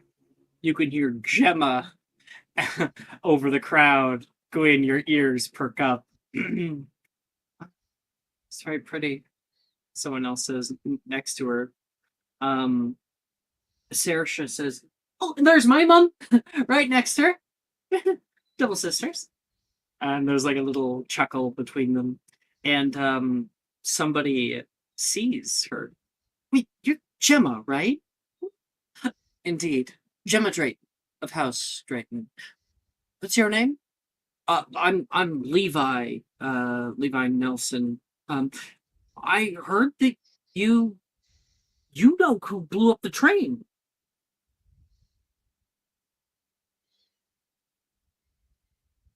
I think Gwen is trying to hold her laugh in, seeing this. It was a bit odd. Yes. I saw a few people running past my train compartment just moments before it all happened. I kind of wonder if they're the culprit, but I don't want to throw wild accusations out just anywhere. But indeed, yes, I did see the culprits. Gwyn, your rumor has telephoned outward, not that Gemma was the culprit, but that she saw the culprits. She kind of like huffs and like is annoyed. What did by they look that. like? What were they wearing? Were they first years? Like, people are starting to crowd her and ask questions. Her popularity only grows, You know, as does from your the- ire. From the distance, and I want to try and like hide myself. You know, I'm gonna join this crowd, and then I'm gonna say something like, "I heard you did it, though." Me, you can hear. And then Ernesia says, I was with her the entire time. We were all in the same train car. Gemma bought us, like, so much candy. I thought being generous would be a good way to start the school semester, she says. Who does Gemma say it is, though? She has not said. She said, I don't want to say because I'm not entirely sure, but I absolutely saw them. I think Fergus will join, like, well, who is it? Try like egg her to say it. They were wearing a dark robe at the time. They had hood up, obscuring their features. It makes sense. They weren't alone, though. I think it was multiple. You're lying, I'll say. No, And, she's the truth on that part, at least. As you yell that out, there is the door at the top of the stairs opens up. All right, everyone. They're just about ready. Follow me, and stay quiet. Single file, please. Single file. That was Gemma the most looks over to hilarious try to. fumble of a rumor. It was. Can't win them all. Damn, I was gonna call her out on her bullshit if she said a name. I was like, lies. Well, Dylan, this only breeds the rivalry. This only makes your revenge even worse. Yeah. Okay. Oh, I had a. What was I rolling? Let's go do a thing. Why was I about to roll? I don't remember. For bullshit, that's what it was. I guess so. I don't know. Okay, so everyone moves quietly up the stairs. Professor Flitwick leads you all into the entrance hall. 2 stone braziers adorn the side of the great brass door with artistic carvings over its face. Flitwick stands in front of the door, fixes his bow tie, and the doors open with a bright sliver of light that hits Flitwick's happy face and widens to show you all the Great Hall of Hogwarts. There's a reason why they call it great, for your eyes gaze out at everything all around you. The high ceiling is washed by an enchanting view of the night sky. Little flickering lights float as candlesticks in the ether above. On the far right, a wide fireplace breathes warm life into the space. And on the far left, stained glass windows show depictions of each Hogwarts founder and the castle's architect.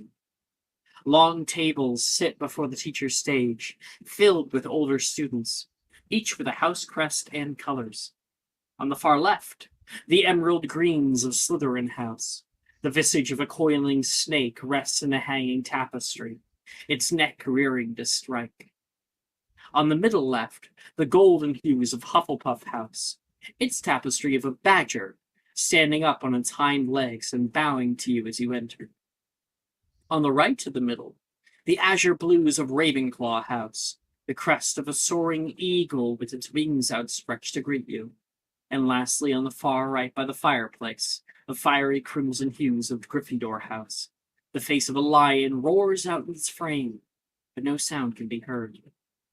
You all follow Flitwick toward the front of the hall, where a raised wooden platform sits, with a stool in front. An old, ratty brown cap rests atop it, and a woman stands at the end behind the owl-like podium. Her hair has been braided up. A long green dress fades to black and trails to the floor. Pointed shoulder pads and a simple locket adorn her, and she looks at each of you in turn. The room starts to fall silent. Fergus, you can see up at the front your dad sitting at the teacher's table. And he is currently he's got like his hands up by his mouth.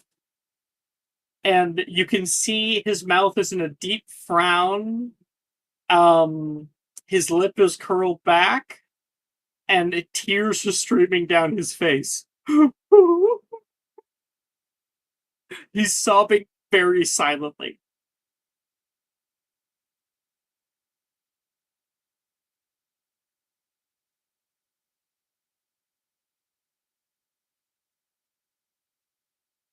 Fergus? Oh shit! I was double muted. Not triple, double. I was gonna say I'm like so proud. I'm like, oh yeah, Dad cares. But also like I'm gonna like look at the upper years and see like if anyone are like trying to like laugh or do anything about it. Basically, if anyone's making fun of him. Yes. You look over toward the Slytherin table, and you can see Peter Parkinson making like a mocking gesture, and a few people are chuckling with him. Motherfucking Peter Parkinson! I'll get his ass. I swear. You'll be expelled by fourth year by my hand. Everyone, please welcome our newest students to Hogwarts School of Witchcraft and Wizardry. And everybody gives a hearty clap at the front. Evelyn, you're looking all around you. This place, you can see the amount of memories that have been created here. You see the teacher's desk. So many old faces, names that you've been told about. Professor Flitwick, world duelist, Hagrid, magizoologist. Professor Babbling, she's renowned on world languages. So much. And you see, sitting at one of the tables, two or so individuals, more teachers that you don't recognize right away. If you want, you can make a history magic check, see if you know anything about them. Sure. You've heard about them or something. 21. 21. Well, firstly, of course, you can see Professor Milne, who's up at the front, is looking over the crowd, and you see him give a little thumbs up to Sadie, who rolls her eyes and gives a thumbs up back. With a 21, you see Professor Rojas. Her eyes are bright right now, and you heard about her first appointment. She is the first Defense Against the Dark Arts teacher to last longer than a year in over 2 decades. Note to self to get on her good side. She leans over and whispers something in the ear of another teacher who looks a little more sullen. He looks very bored to be here right now. And she says something, and a grin passes over his face. Professor Darius Dildero, was appointed just a few years back as the new Transfigurations Master, taking over from the headmistress who previously had the role. He's one of the youngest teachers to ever be admitted into Hogwarts. Does he have new art yet? He does. Can We I have the can I- NPC art submission channel that Maya has Oh, we do. made Thank in the you. which has all the updated stuff. Where do we put it though? It's Oh, underneath. It's in yeah, community. Okay. I don't know where. I didn't know where to put it. I was just, Okay. His new art's so right. good. Well, I'll show multiple art. So yeah, I guess just fucking just gonna open Discord in my Crack browser that so I can shit quickly open. just boop boop boop boop. Come on.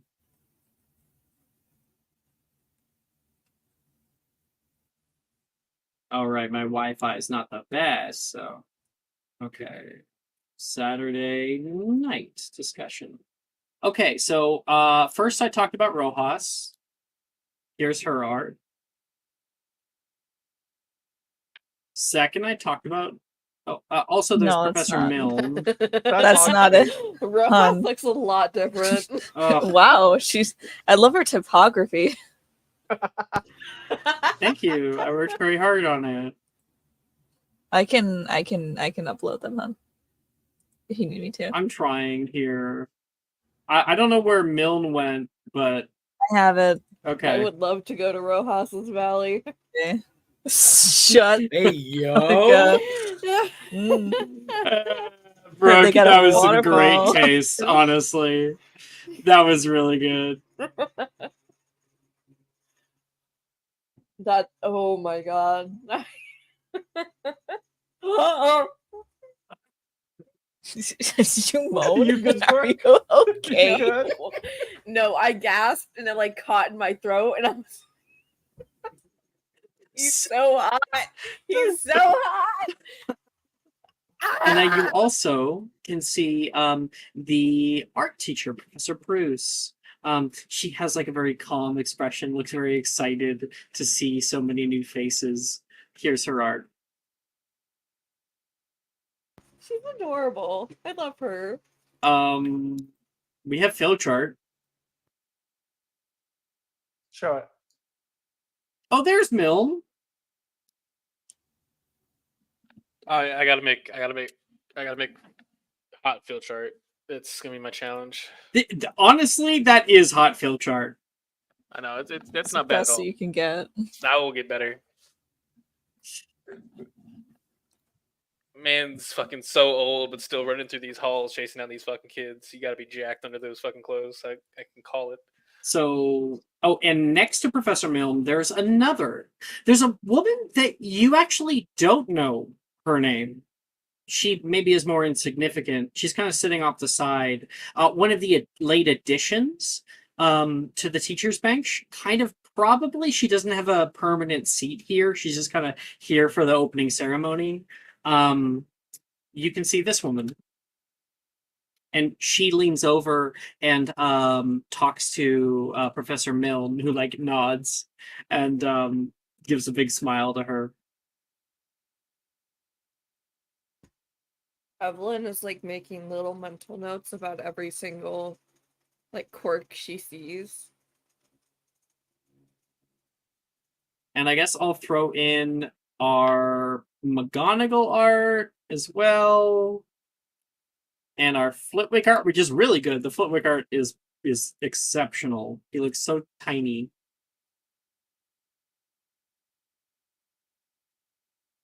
Footwear art is 10 out of 10. We'll also get the Hagrid art. Hagrid. There we go. Hagrid looks great. I'll finally put this up so Cyber can see it. Now that we have everything. Okay, so oh wait, no, this isn't the right one. Don't look at that. I was on the wrong one. It's not real. Don't look at that. Didn't see discussion. anything. Okay. Tisk, tisk. So Rojas, Cyber. Ow! Brooke is barking. And then Professor Dildero. I agree with Brooke. Professor Bruce. We need more Bruce. Bruce is so Filch. Filch looks like he's about to drop his new album, his new diss track. Oh, Papa Um, Filch! What I like is that Filch looks exactly like that actor that played Death in Supernatural. Yeah, he really does. That man, Which is gonna have Would an play album. a And great Filch. Filch is gonna have an album, and his number one hit is "Those Goddamn Weasleys." that's and then the diss track right there. Professor Milne. Straight out of Hogsmeade. Right here. Sitting beside Professor Milne is this woman, who has no name currently, in character at least. McGonagall, a really good McGonagall. Flitwick, just perfect. He just looks so tiny. He looks so small, so small. That's a real good Flitwick. And then Hagrid. Watch out for my dad's new album drop. Ain't nothing but a squib thing. So Cyber, Maya did them. I don't know if you ever really talked to Maya much, but yeah, Maya's done a great job with it.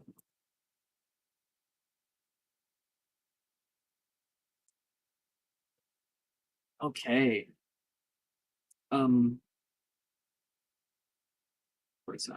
Where was I? Oh, I'm off my notes. Need to find it.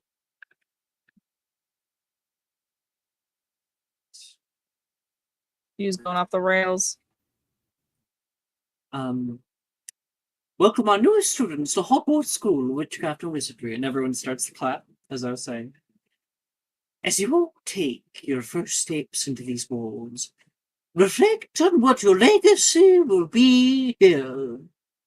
At this Academy of Knowledge, you will have opportunities unlike what you will find in the world beyond.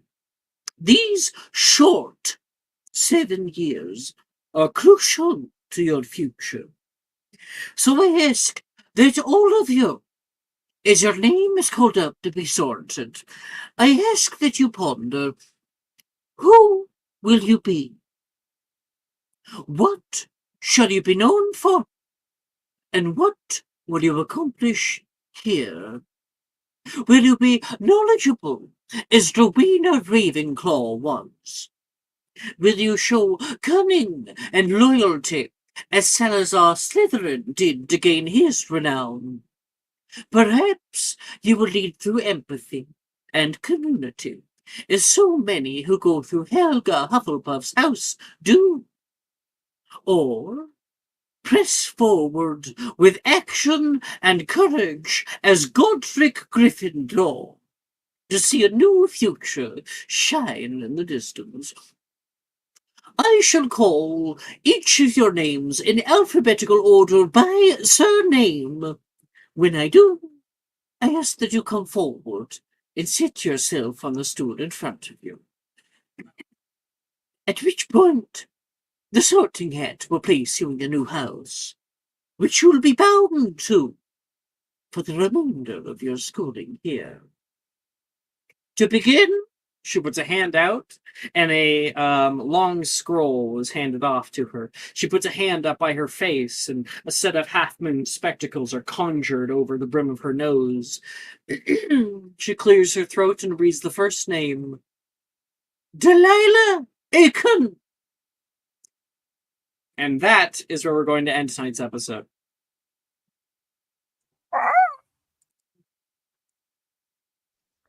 Dang, we're not The gonna. fuck was that? I think someone turned into a bird. Maybe I used my Briefly. cream. Woo! Thank you everybody for playing. I hope you guys enjoyed the little detour that we took and did something that we've never done before. When we come back, hopefully Chicken will actually be here, and so we can show all the NPCs off to him and stuff.